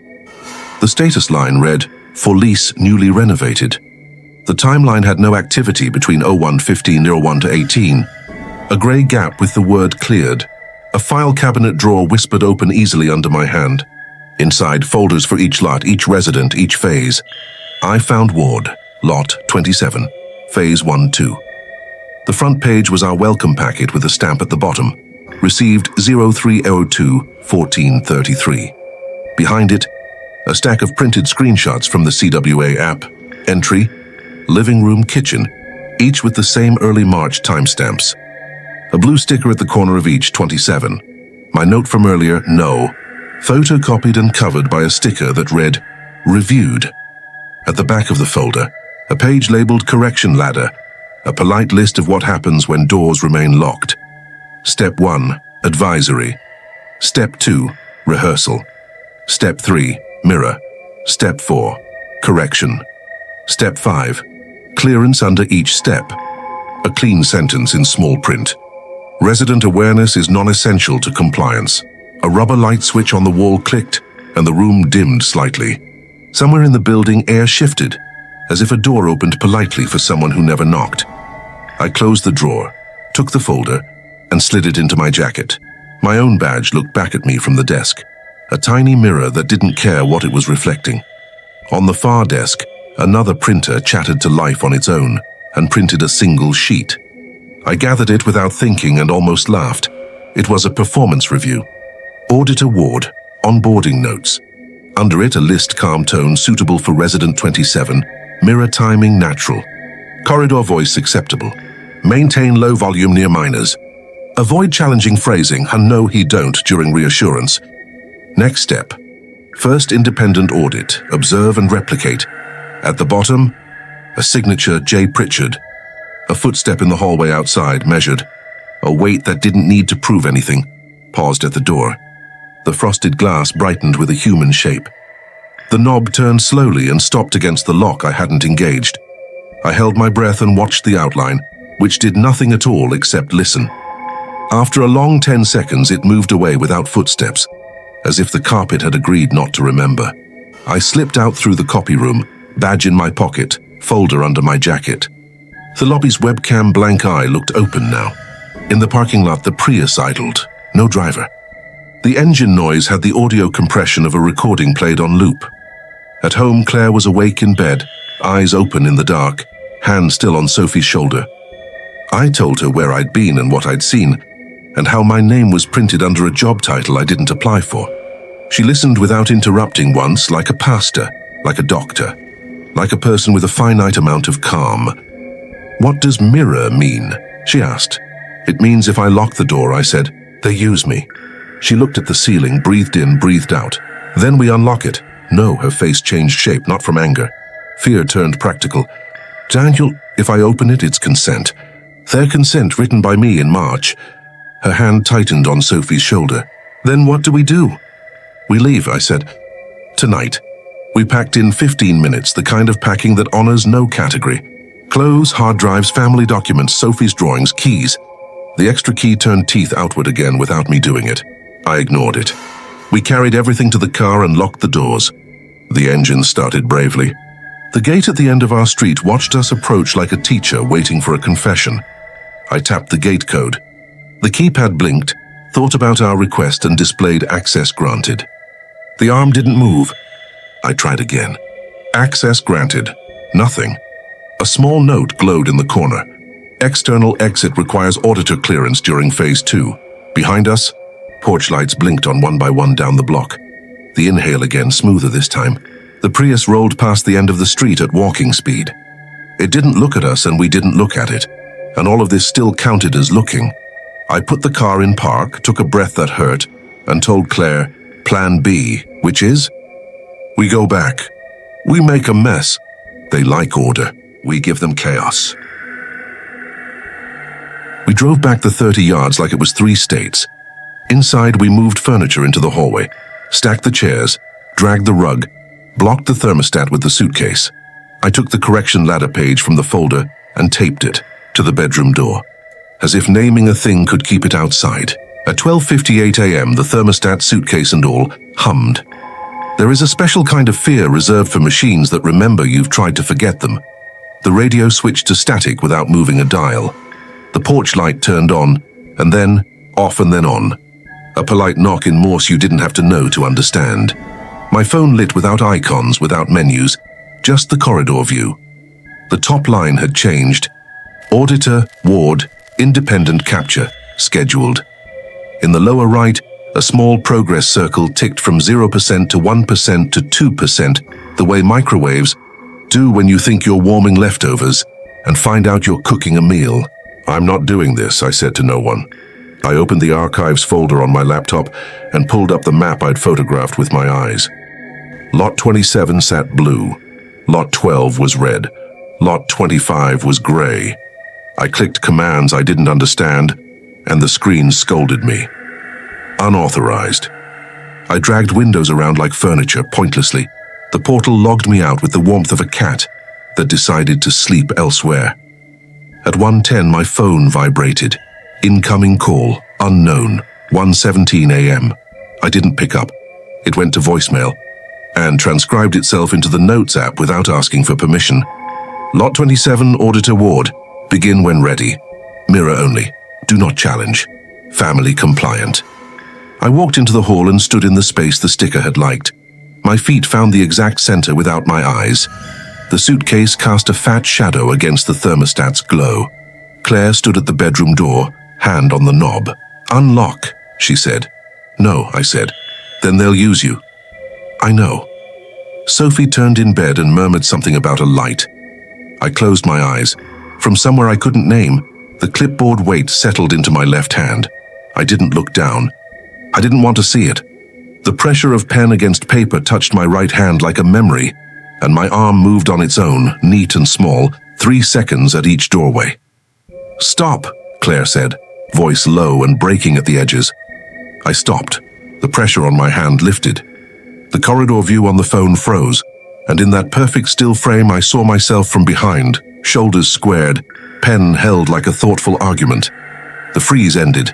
The hall was empty. The suitcase had moved an inch. I walked to the front door, opened it, and stepped onto the porch. Night air. The kind of quiet you get on a test day. The street lay in obedient lines. The Prius idled at the corner like a period at the end of a sentence no one had read aloud. On the doormat lay another envelope. I didn't pick it up. I knew what blue looked like now. I kicked it off the step into the bush, a small rebellion that counted only to me. Daniel, Claire said from behind me, the kind of voice that asks and begs under one breath, come back inside. I did. I closed the door gentle. I pulled the chair under the knob. I sat on the floor with my back against the wood. Plan C, I said. We cut the power. I went to the breaker panel in the garage and threw the main. The house exhaled into real darkness. No hum, no glow, no polite anything. For a moment I thought I'd given us a minute. Then the thermostat lit with its own battery. The radio, unpowered, ticked once like a metronome. The phone screen came alive again. Battery mode, audit continues. At 1:16, the front door. Pressed a fraction against my back. The gentle test of a hand that loves rules. It pressed again and stopped, polite. On my phone, the corridor view showed no one. On the wall, the picture frame straightened itself by a hair. I stood slowly and without deciding to, lifted my left hand to chest height. The weight of the clipboard settled into it, warm and familiar. In the quiet, a pen touched paper and wrote my name twice, once under resident, once under auditor. I breathed. The house tried to match me. On my phone, text scrolled, Independent capture successful. Await clearance. I dropped the invisible pen. It landed without sound. I walked into the kitchen and opened the back slider. Night air leaned in. The yard smelled like wet dirt and policy. If the front gate wouldn't let us leave, we would leave through the back, through the fence, through the small human spaces the HOA hadn't designed for. I stepped onto the patio and heard the smallest sound, rubber on concrete like a sneaker pivoting carefully. I looked left. A man my height stood in the dark a few yards away, just beyond the neighbor's fence line. Not hiding, not approaching. Clipboard at his side, cap low, jacket neat. "Good evening, Lot 27, he said, voice as calm as a bedtime story you don't remember consenting to. "Congratulations on your first independent." "I didn't," I started. He raised a hand in apology. "Don't fight the terminology, it's unhelpful." He pointed almost affectionately at the house. "You keep trying to leave. That makes it worse." "Worse how?" "Correction is longer," he said. "You don't want that with a child." The word child slipped under my ribs like a hand. "Why me?" I asked. He looked almost offended by the question. "Because you're compliant," he said gently. "Even when you say you're not." He walked backward without turning his back to me, the way people do when they don't want to elevate a situation, and faded into the edge of someone else's yard. Not faster, just thinner. At 1:17 a.m., every porch light on our street blinked once. My phone vibrated, voicemail saved, the transcription populated by itself. Lot 27, Auditor Ward, corridor clear, family stable, proceed to clearance scheduling. The next morning, a new banner topped our portal. "Great news, you've been selected for clearance review." The date beside it was in a tone of grey, barely darker than the background, 0302-1433. Below the banner, a blue button, Confirm Availability. It had already been pressed. At the bottom of the page, in the footer no one reads, a line blinked once and settled into text. "Night safety is a volunteer program. Thank you for volunteering." I checked the correction ladder page I'd taped to the door. Overnight, a new step had been added in careful blue pen under Step 4. Correction, Step 4.5, replacement, if necessary. Under it, in even smaller writing that made neatness feel obscene. For resident comfort, replacement uses familiar shapes. I peeled the paper off the door slowly to keep from tearing it and folded it into my jacket. On the hallway floor, where the circle sticker had been, a faint ring of blue remained in the wood grain, the way watermarks stay after a glass learns a table. I rubbed it with my thumb. The color spread a little and then stopped, like ink deciding to be kind. "Tonight," I said, though I didn't know which plan I was naming. "We end this." Claire looked at me the way people look at a person who is about to lift something heavy. "How?" "We go back to archives," I said. "We pull our file. We pull whatever says replacement. We pull Pritchard. We pull the plug. And if someone is there, we make noise," I said. "They hate noise." At dusk, the Prius did its slow parade up and down the street. I watched the driver this time. He had my shoulders, he had my hat, he did not have my eyes. When the porch light flickered a single time like a secret handshake, I heard Sophie whisper from the bedroom, half asleep. "The light time." Claire closed our daughter's door and put her back against it like a lock that understands purpose. I took the folder and the badge and the smallest knife we owned and walked into the night. The HOA office opened the way it had before, 0302, like a joke in poor taste. The lobby webcam blinked. I held my badge to the reader, and the archives door accepted me like a friend who forgives too quickly. Inside, the map glowed with the patience of systems. I dragged the timeline to 0117 and watched blue dots brighten. Lot 27 pulsed once, then steadied. Under our tile, a new line had appeared. Clearance, pending. I moved to the cabinets and found a new drawer that hadn't been there last night. Replacements. Cold air curled from inside as though paper could refrigerate. The folders were labeled in the same neat print. I found Lot 12, Hughes. Inside, a short stack, a night audit summary, a call log with my voice on it, and a photo, Alan standing, in his own doorway with a clipboard, smiling like a mentor dated 117A. But the last page was worse. a pamphlet titled Welcome New Residents, featuring a stock photo version of Alan and his wife with identical smiles. The caption under the photo, corrected and compliant. I put the folder back and found ours. Ward 27, Phase 3, Prep. Inside, a single page with 2 photos side by side. On the left, my driver's license headshot. On the right, the audit photo of me at the door, brim low, clipboard in left hand. Between them, a line that shouldn't be a line. Match confirmed. Replacement possible. Below, the smallest checkbox empty. The pen that would fill it felt visible even though it wasn't there. I took a photo with my phone. The flash didn't fire, but the thermostat at home still clicked once in my mind, the way a phantom limb itches. Behind me, a printer came alive unasked and produced a badge. Warm plastic. J. Pritchard, Night Auditor. I didn't touch it. The second printer spit another card. D. Ward, Night Auditor. It slid to the edge of the tray and paused there like a decision. Good evening, Lot 27, a voice said from behind the map's glow. Not from a speaker, from a throat, calm, male, older. I turned slowly. A man stood in the doorway, cap low, jacket neat, clipboard on his left palm. He was real in the way nightmares never are. The weight of his shoes, the faint damp on his cuff, the way his pen had a small crack in the clip. You shouldn't be here, he said, in a tone that made me want to apologize. You don't work here, I said, because sometimes sentences only know how to fight. He smiled politely, like a man explaining an ATM to a child. No one works here, he said. We all volunteer. I held up the replacements folder. What is this? Continuity, he said. You like that word. The brochure worked on you. Continuity keeps communities safe. You mean control, he considered the word. Control is a kind of safety, he said. People sleep better when someone watches the hallway. Why my voice? I asked. Why my name? Why make me do it? It's easier when the house recognizes the shape, he said gently. Families follow familiar voices, and when we don't? I asked. Correction, he said, but softly. Like he didn't like the taste either. Behind him, the map ticked to 0116. My phone vibrated in my pocket. Incoming call unknown 1:17 a.m. He didn't look at it. He didn't have to. You can leave, he said, as if granting a favor. Doors are for leaving, but you can't take the hall with you. I stepped closer. He didn't flinch. Up close, I could see what the monitors couldn't. The tired under his eyes. The careful cut he'd given himself shaving. The pen mark on his thumb where blue had sunk into skin.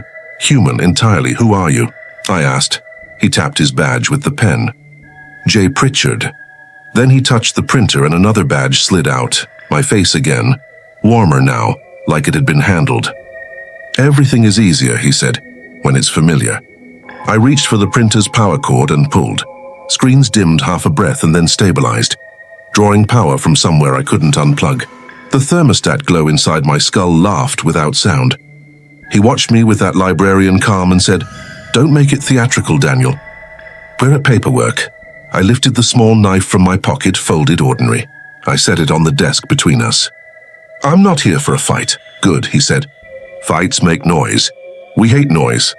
Then read me the forms, I said, and took the Ward, Phase 3 page from the folder and held it out to him like scripture. Read me the part where you take my face. He looked at the paper as if checking punctuation. Replacement is rare, he said. Usually people learn to unlock. Usually, I said. But not always. He shrugged a single shoulder. There's always one, he said. Every block. On the map, Lot 27 brightened. Soyoden 17 arrived the way a train arrives. The exactness of it, a violence of its own. The monitor labeled front showed my porch. The hall showed my hall. The kitchen showed my counter. The back showed the slider slightly open. Claire's text came in at the same moment. They're here. No punctuation. No need. I looked at Pritchard. Call them off. He smiled without malice. I don't call, he said. You do. The phone in my pocket vibrated again. Voicemail is saved. The transcription appeared without me touching anything. Lot 27, Auditor Ward, corridor clear. Family stable. Proceed to replacement review. I took a step toward him, folder in hand, and he took a step back, not from fear, from etiquette. You can't stop a system with a file, he said. But you can choose whether your family sees a stranger.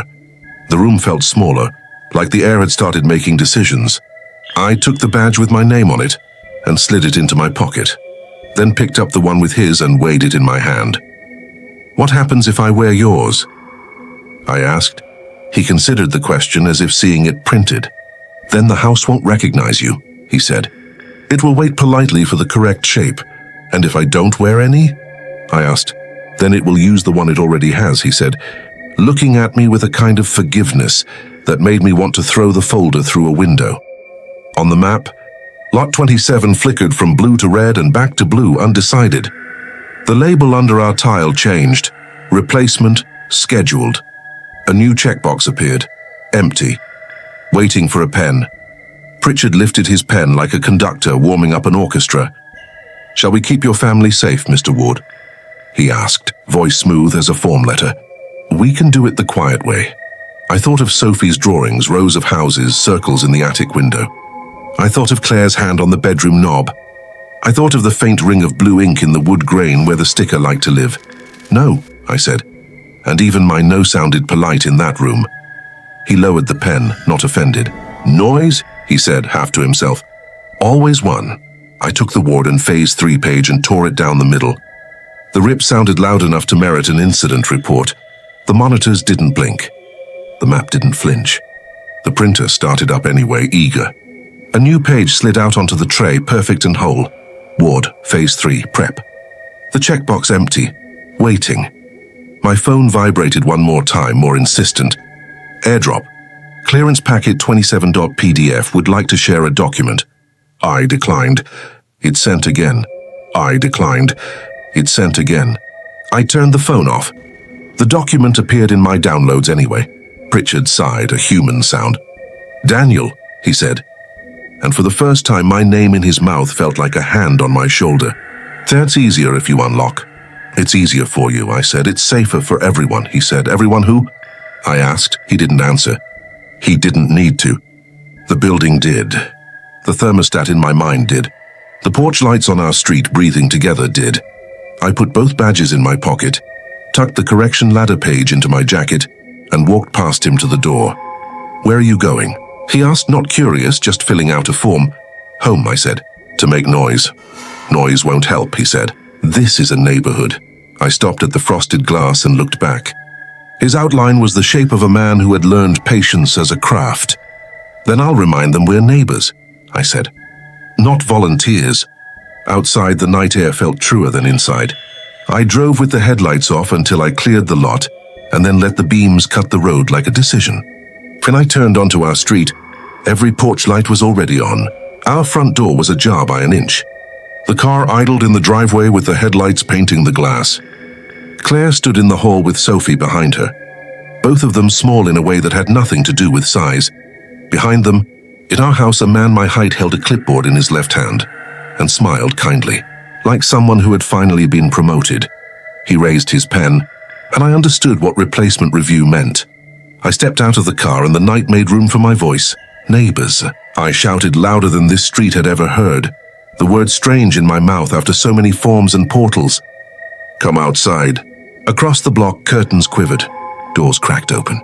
Faces appeared, confused, as if the script hadn't given them a line here. Come outside, I said again, and the echo of it made me braver. Look at your hallways. Pritchard's car rolled to the corner and stopped, engine patient. The man in my doorway didn't move. Claire didn't either. She held Sophie's hand, and the line of her arm was the straightest thing I'd ever seen. One by one, porches filled, residents in pajamas, in robes, in the same HOA polos that supervised their waking lives. I pointed at my open door and then down at the blue ring in the wood. Look at your floors, I said. Look at your doors. Look at the stickers. Look at your call logs. Look at your maps. If you've ever slept well here, ask yourself why. The man in my hall smiled again, sorrowful. Noise, he repeated like a weather report. Behind him, my phone on the table lit by itself and displayed a single, simple line replacement, awaiting resident approval. He held out the pen. I reached into my pocket and found both badges, mine and his. I held them up for the street to see. This is how they make you safe, I said, and dropped both to the concrete. They didn't shatter. They didn't spark. They just lay there, reflective, ready to be picked up. A door down the street opened wider. A voice, Alan's or someone like him, said uncertain, "We should go back inside." "Stay out," I said. "Just for 1 minute." The porch lights flickered once in unison, a neighborhood breath holding. Inside my house, the man with the clipboard waited, patient as paper. My hallway watched like an eye. My family stood like a verdict I didn't know how to appeal. The gate at the end of the street hummed. The clock in my head hit 1:17 a.m. and didn't move.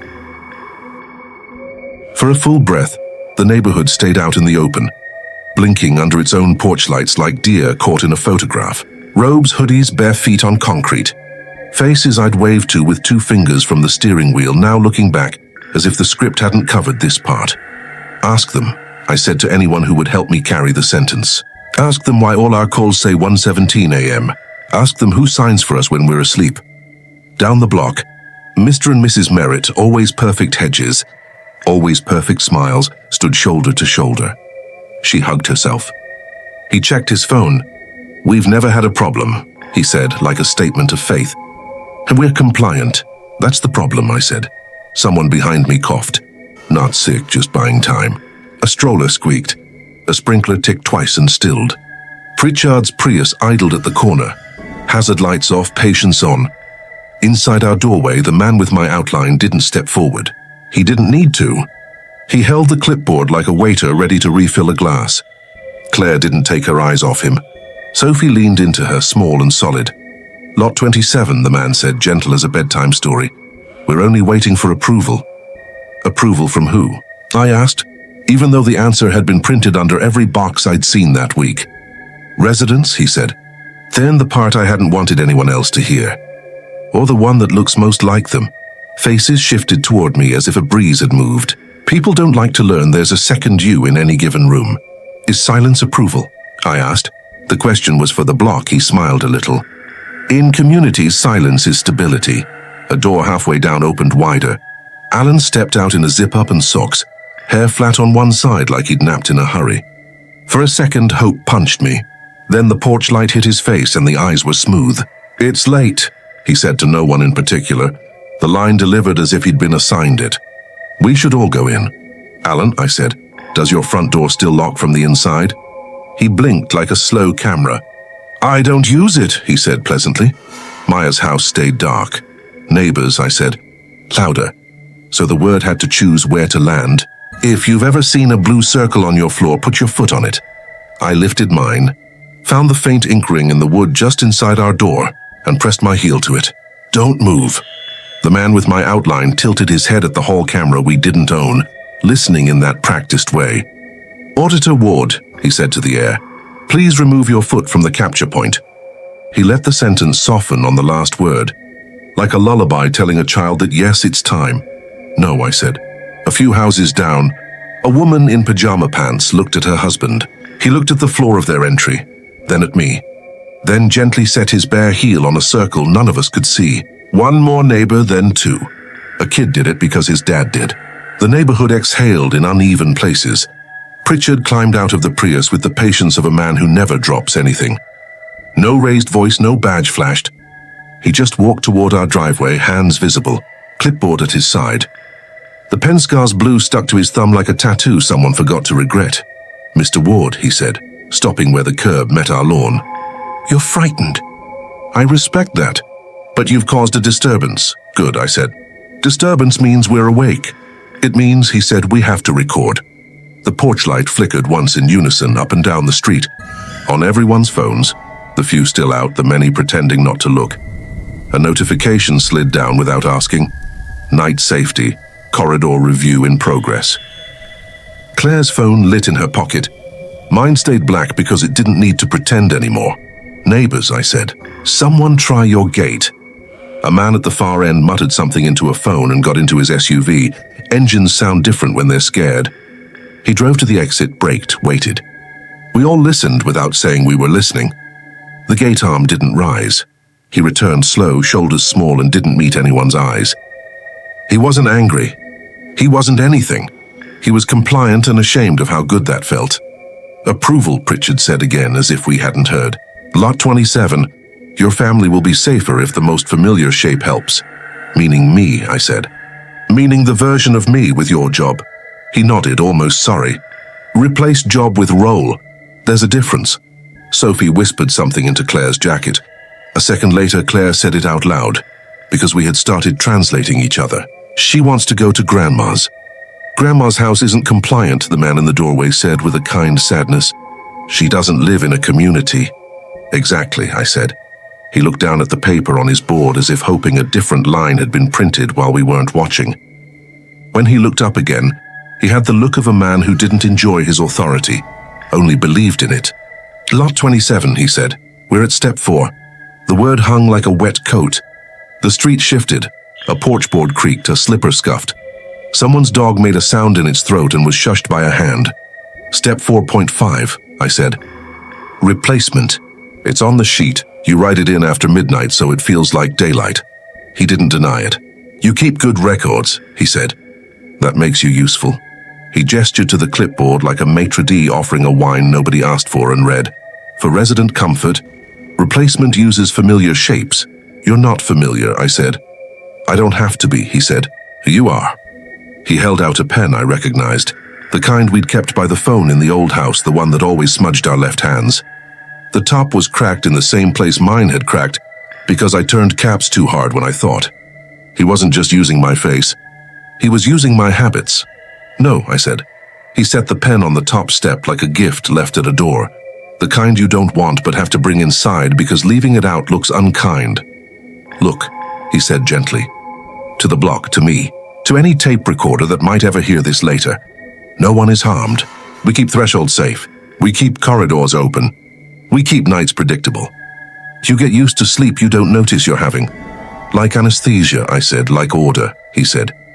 Claire's hand at Sophie's shoulder tightened to a small white moon. I put my foot harder on the ring in the wood until the faint blue halo bruised darker under my heel. Approval can be explicit, he said, or it can be community. He turned to the block. Do we approve? People don't say yes to that kind of question. They do smaller things. Heads tilt. Shoulders settle. Hands fall from doorknobs. It's not consent. It's gravity. Up the street, the Merritts nodded with little half smiles built over years of parent-teacher nights. Alan lifted his chin in the way coaches do when they need boys to stop fidgeting. A woman I'd lent a rake to last week pulled her robe closer and looked down, not at the ground but at the blue stain the doormat had left on her tile. Silence lined up, stability as advertised. Neighbors, I said, not polite now. Not anything but the noise they hated. Look at me. Enough did. If you sign for me, I said, you sign for yourselves next. This replaces faster than you think. It already erased the people who taught you how to wave. A porch light at the very end flicked twice, then died. A baby cried somewhere and then didn't. A wind that couldn't decide to be wind rubbed the oak leaves with a sound like someone checking a page for mistakes. Pritchard lifted his pen again, not up, but sideways, to the line that said awaiting resident approval. His hand did not shake. Mine did, lot 27, he said softly. You look tired. Let me carry it. He meant the pen. He meant the roll. He meant the part of me that had been printed on their letterhead before we moved in. I crouched, picked up the pen he'd set on the step, and in a stupid act of petty theft, put it in my pocket. He didn't stop me. He had more. I knew because I had more.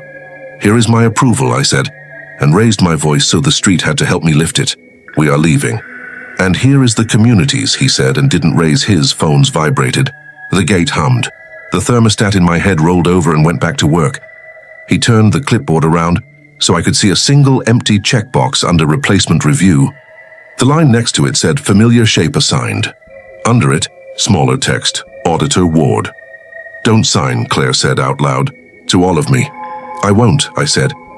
But the thing wasn't making me sign, it was making me be. Neighbors, I said again and didn't care that my voice started to break.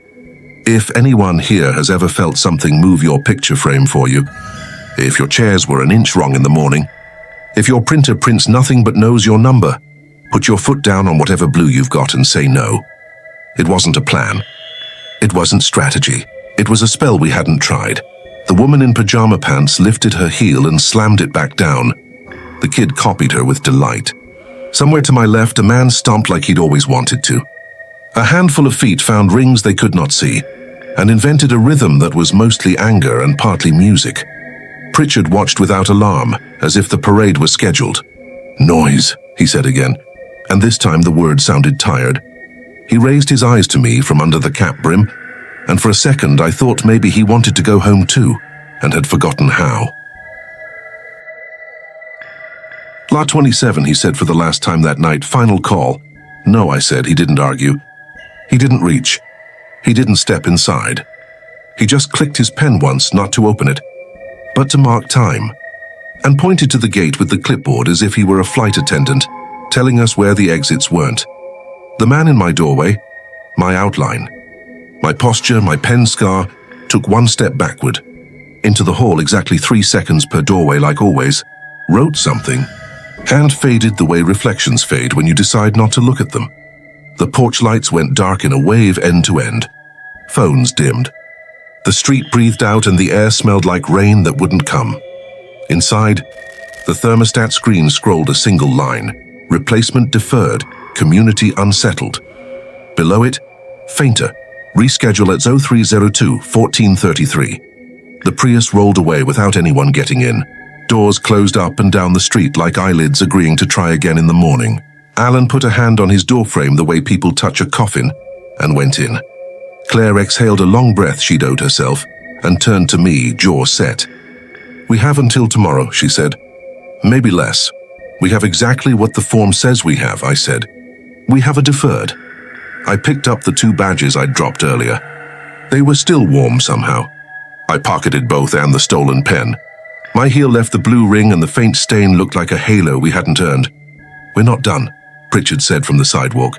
"Not a threat, not a promise. Just a calendar."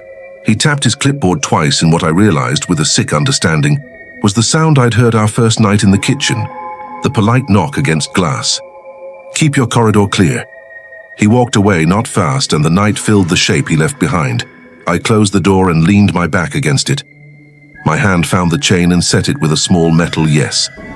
Claire tucked Sophie in, smoothed the blanket like smoothing a page, and came back to the hall. The 3 of us stood together over the faint blue ring. "We leave at noon," she said. "Daylight.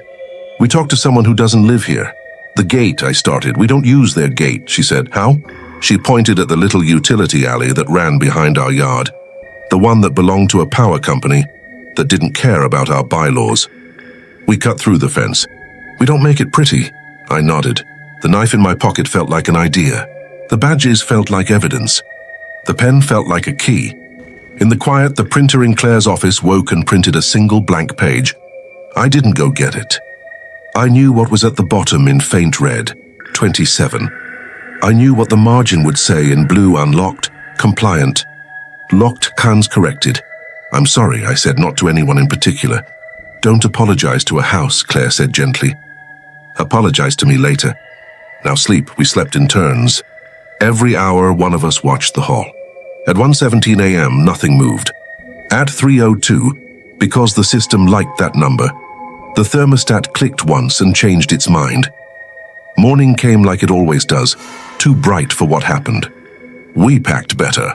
We hid Sophie's favorite things in a canvas bag in case we had to leave the rest. We dressed like people who climb fences, jeans, old jackets, no jewelry. I taped the correction ladder to my chest under my shirt like a ridiculous armor. I put both badges in a sock, and the sock in the bottom of a trash bag full of clothes that could be left behind. At 11:53 a.m., I dug the post hole digger out of the garage and walked it to the back fence like a spear. At 11:59, Claire slung the canvas bag over her shoulder and kissed Sophie's hair. My daughter opened her eyes and said, "Is it time?" "Yes," I said. We stepped onto the patio. The yard glittered with sprinkler residue. The sky was an innocent blue the HOA would have chosen if anyone had asked. At the far end, the utility easement's chain-link fence waited with its cheap promise. I set the post hole digger aside, took the knife, and cut the plastic ties that held the gate. 2 snapped, then 3. I shouldered it, and the metal gave the way people give when they've looked brave long enough. Claire took Sophie's hand. We stepped through into the thin strip of not ours, Behind us, the porch light came on and stayed, noon sun and all. My phone, off I'd made sure, buzzed anyway. A single line lit the dead screen like a trick a magician is tired of performing. Replacement rescheduled, 1:17 a.m. We didn't stop. We didn't look back. We moved along the easement toward the service road that didn't know what a night audit was. At the corner, a maintenance gate waited. The padlock wasn't locked, just shut. Theater for a rule follower. We pushed through and stepped into a world that smelled like hot asphalt and a diner's grease. And for a second, I thought we'd made it. At the far curb sat a car that wasn't a Prius, older sedan, paint the color of paper that's been left in a file for 10 years. The driver wore a cap. He didn't look at us. He didn't need to. He lifted a clipboard in a little half salute and set it on the dash. The plate on the back of his car said HC0117. We can keep walking, Claire said. We can, I said. The car didn't start. It didn't need to. The gate into Hickory Commons stayed open behind us, just enough to feel polite. Neighbors, I said to the street with no porches, if you're listening, please look at your hallway. No one did. They didn't live in a community. I took both badges out of the sock and threw them into the storm drain. They clinked on the way down like coins no one wanted to wish on. We crossed the service road. On the far side was a sidewalk that led to a strip of shops that had never once in their history written compliant over anyone's morning. I felt the house behind us like a hand on my back, light and constant. At the end of the block, a small white envelope lay on the curb, uncreased. I didn't pick it up. Claire did. She turned it over in her hands as if the paper might confess. Ward family, clearance packet. She put it in the trash can at the bus stop without opening it. We kept moving. It took 3 more steps before I realized the bus stop ad was for Hickory Commons. The smiling family was no one and everyone. Their eyes were clean. The caption read, "Sleep well." "We've got the hallway." Sophie tugged my sleeve. "Dad," she said, and pointed at the reflection on the bus shelter glass. In the shine, I saw me, and behind me, faint as breath on winter, a second me. Clipboard in the left hand, cap brim low. He didn't wave. He waited. We had until 1:17. We spent the day pretending the world outside Hickory Commons could still be the world. We walked to the strip of shops. Claire bought a roll of contractor's tape and a pack of fat black markers. I bought earplugs, a battery air horn, 3 cheap kitchen timers, and the ugliest wind chime the store carried. Sophie picked a dollar store mirror with swirled edges, then another, then a third. At the police station, a desk sergeant listened like a man who has learned not to make promises. I put the printed notices down, correction ladder, the compliance PDFs. The photo of my porch labeled 302-1431. The night safety schedule with boxes checked by a hand that wasn't mine. "Sir," he said finally, pushing the papers an inch away with 2 fingers. "This reads like consent forms. An HOA is a civil association. If you feel unsafe, leave. If you can't leave, that's a gate issue, also civil. If someone breaks in, that's criminal." "Has anyone broken in?" "They enter while we're sleeping," I said. "We lock the door. They don't force it. They mirror from behind."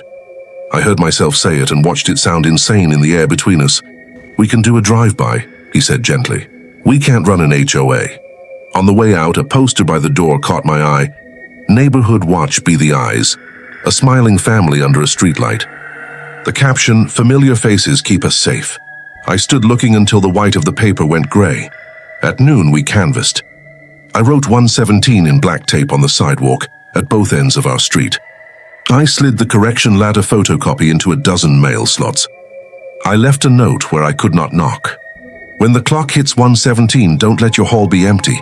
Make noise, put a foot down. No corridor, no replacement." Most of the notes were ignored. 2 were read at the door and folded into aprons. 1 was returned to me by the neighbor who runs 5 miles at dawn and likes rules more than shoes. He whispered, "My wife sleeps better," and closed his door very gently.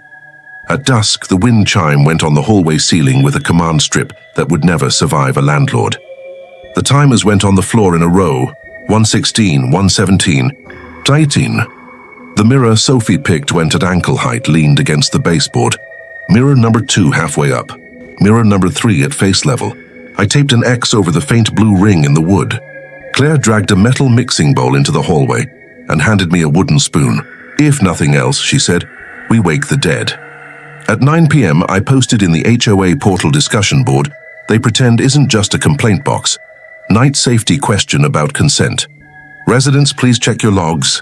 Why is everyone called at 1:17 a.m.? The thread posted. The thread vanished.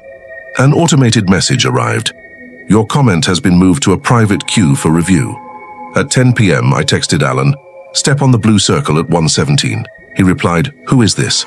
At 10:05, he replied again, thank you for volunteering, Daniel. At 11:30, we turned off lights by hand. At 11:32, the porch light turned itself on to remind us what belongs to whom. At 11:58, the thermostat glowed battery mode, active though I'd yanked the breaker. At midnight, the whole neighborhood inhaled. Dad, Sophie said from the bedroom, not scared, just checking the weather, are we leaving at night? No, I said. We're staying until morning. We're going to show them what a corridor is for. What's it for?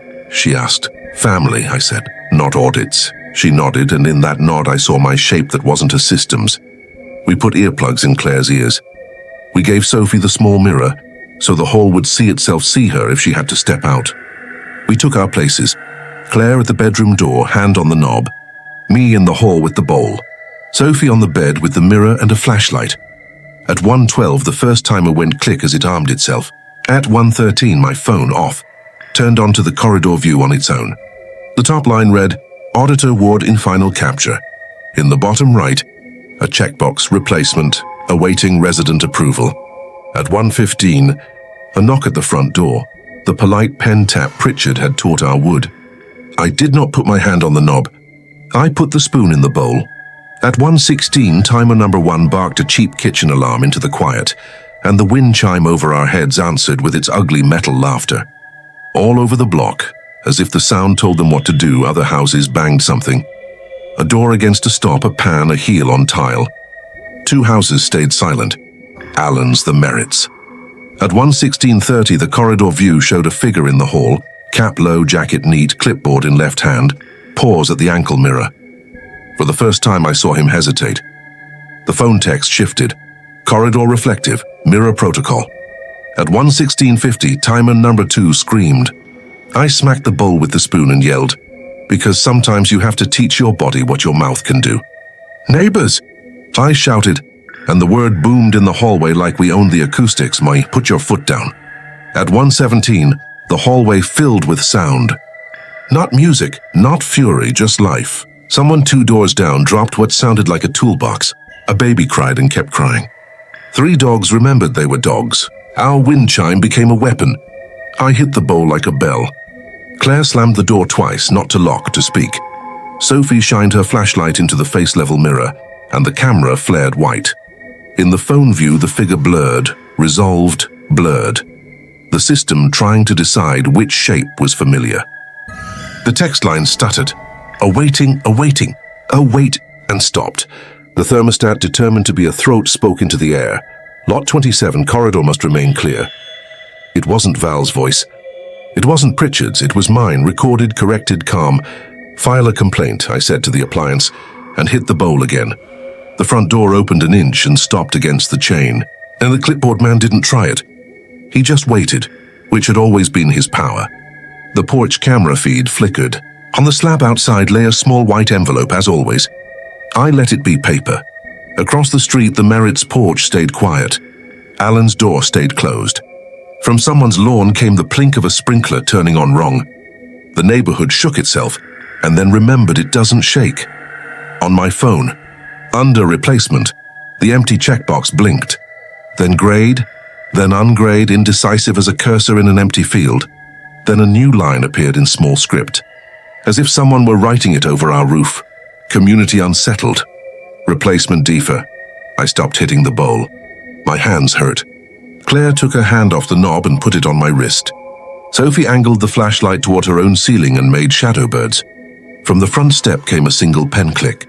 The clipboard figure didn't sigh. He would never give us that. He just turned his face slightly toward the lens that wasn't ours and nodded once as if to say, not tonight. He left without steps. The porch light turned off one house at a time down the block in a tired wave. The thermostat screen went dark, then bright, then dark like a heartbeat forgetting. The timers went quiet. We stood breathing. We had not solved anything. But for the first time since the third polite knock, I felt the house make room for our air. At 2:02 a.m., a final message slid down my phone. Clearance rescheduled, 0302-1433. The date that isn't a date. The calendar that isn't a calendar. The script that thinks it's law. I slept for an hour on the floor under the wind chime while Claire watched. At 6 a.m., we moved fast. We didn't try the gate. We didn't pack nicely. We left most of what we owned. We climbed the utility easement again, cut the plastic, stepped into the dull, beautiful nothing of a service road. We kept going until the HOA's geometry couldn't pretend to own our feet. We rented a motel room by the highway that smelled like fried onions and bleach, the exact opposite of continuity. I learned to love it in 3 hours. Claire closed the curtains, and Stella across the hall watched daytime court TV in a laugh that didn't ask permission. Sophie slept hard, breath hitching like a kid after a long swim. At noon, I drove back alone to the county clerk. The buzzcut woman with patience printed 3 sheets for me and slid them through the slot. One showed a notice of vacancy for Lot 25, for lease. Under it, a handwritten note from a clerk. Tenant terminated lease early, no reason given. The second showed Lot 12 listed as model home, community showpiece. The third was new. Lot 27 is under review. In the comments, owner of record, Hickory Commons Association, LLC. You sold us out from under us, I said, half to paper. Half to a room that didn't care. She lifted a shoulder. Paper says what it's told, she said. You wanted to say something else? Get a lawyer. In the parking lot, my phone rang. Unknown local code. The second ring cut and it went directly to voicemail. I didn't need to listen. I listened anyway. Good afternoon, Lot 27. This is Night Safety. We noticed you're away. That's okay. We'll conduct clearance upon your return. For your comfort, remember, familiar shapes keep families safe. I blocked the number out of habit. The block removed itself as always. We didn't go back that day. Or the next week. We found a sad rental 2 towns over. A tan single-story with thin walls, and the kind of silence that felt borrowed. We bought a second-hand couch from a man who wore a painter's cap and called everyone boss. Claire unpacked carefully, like someone negotiating a truce with the past. Sophie learned the new route to a smaller park. The air smelled different, less static, more ordinary.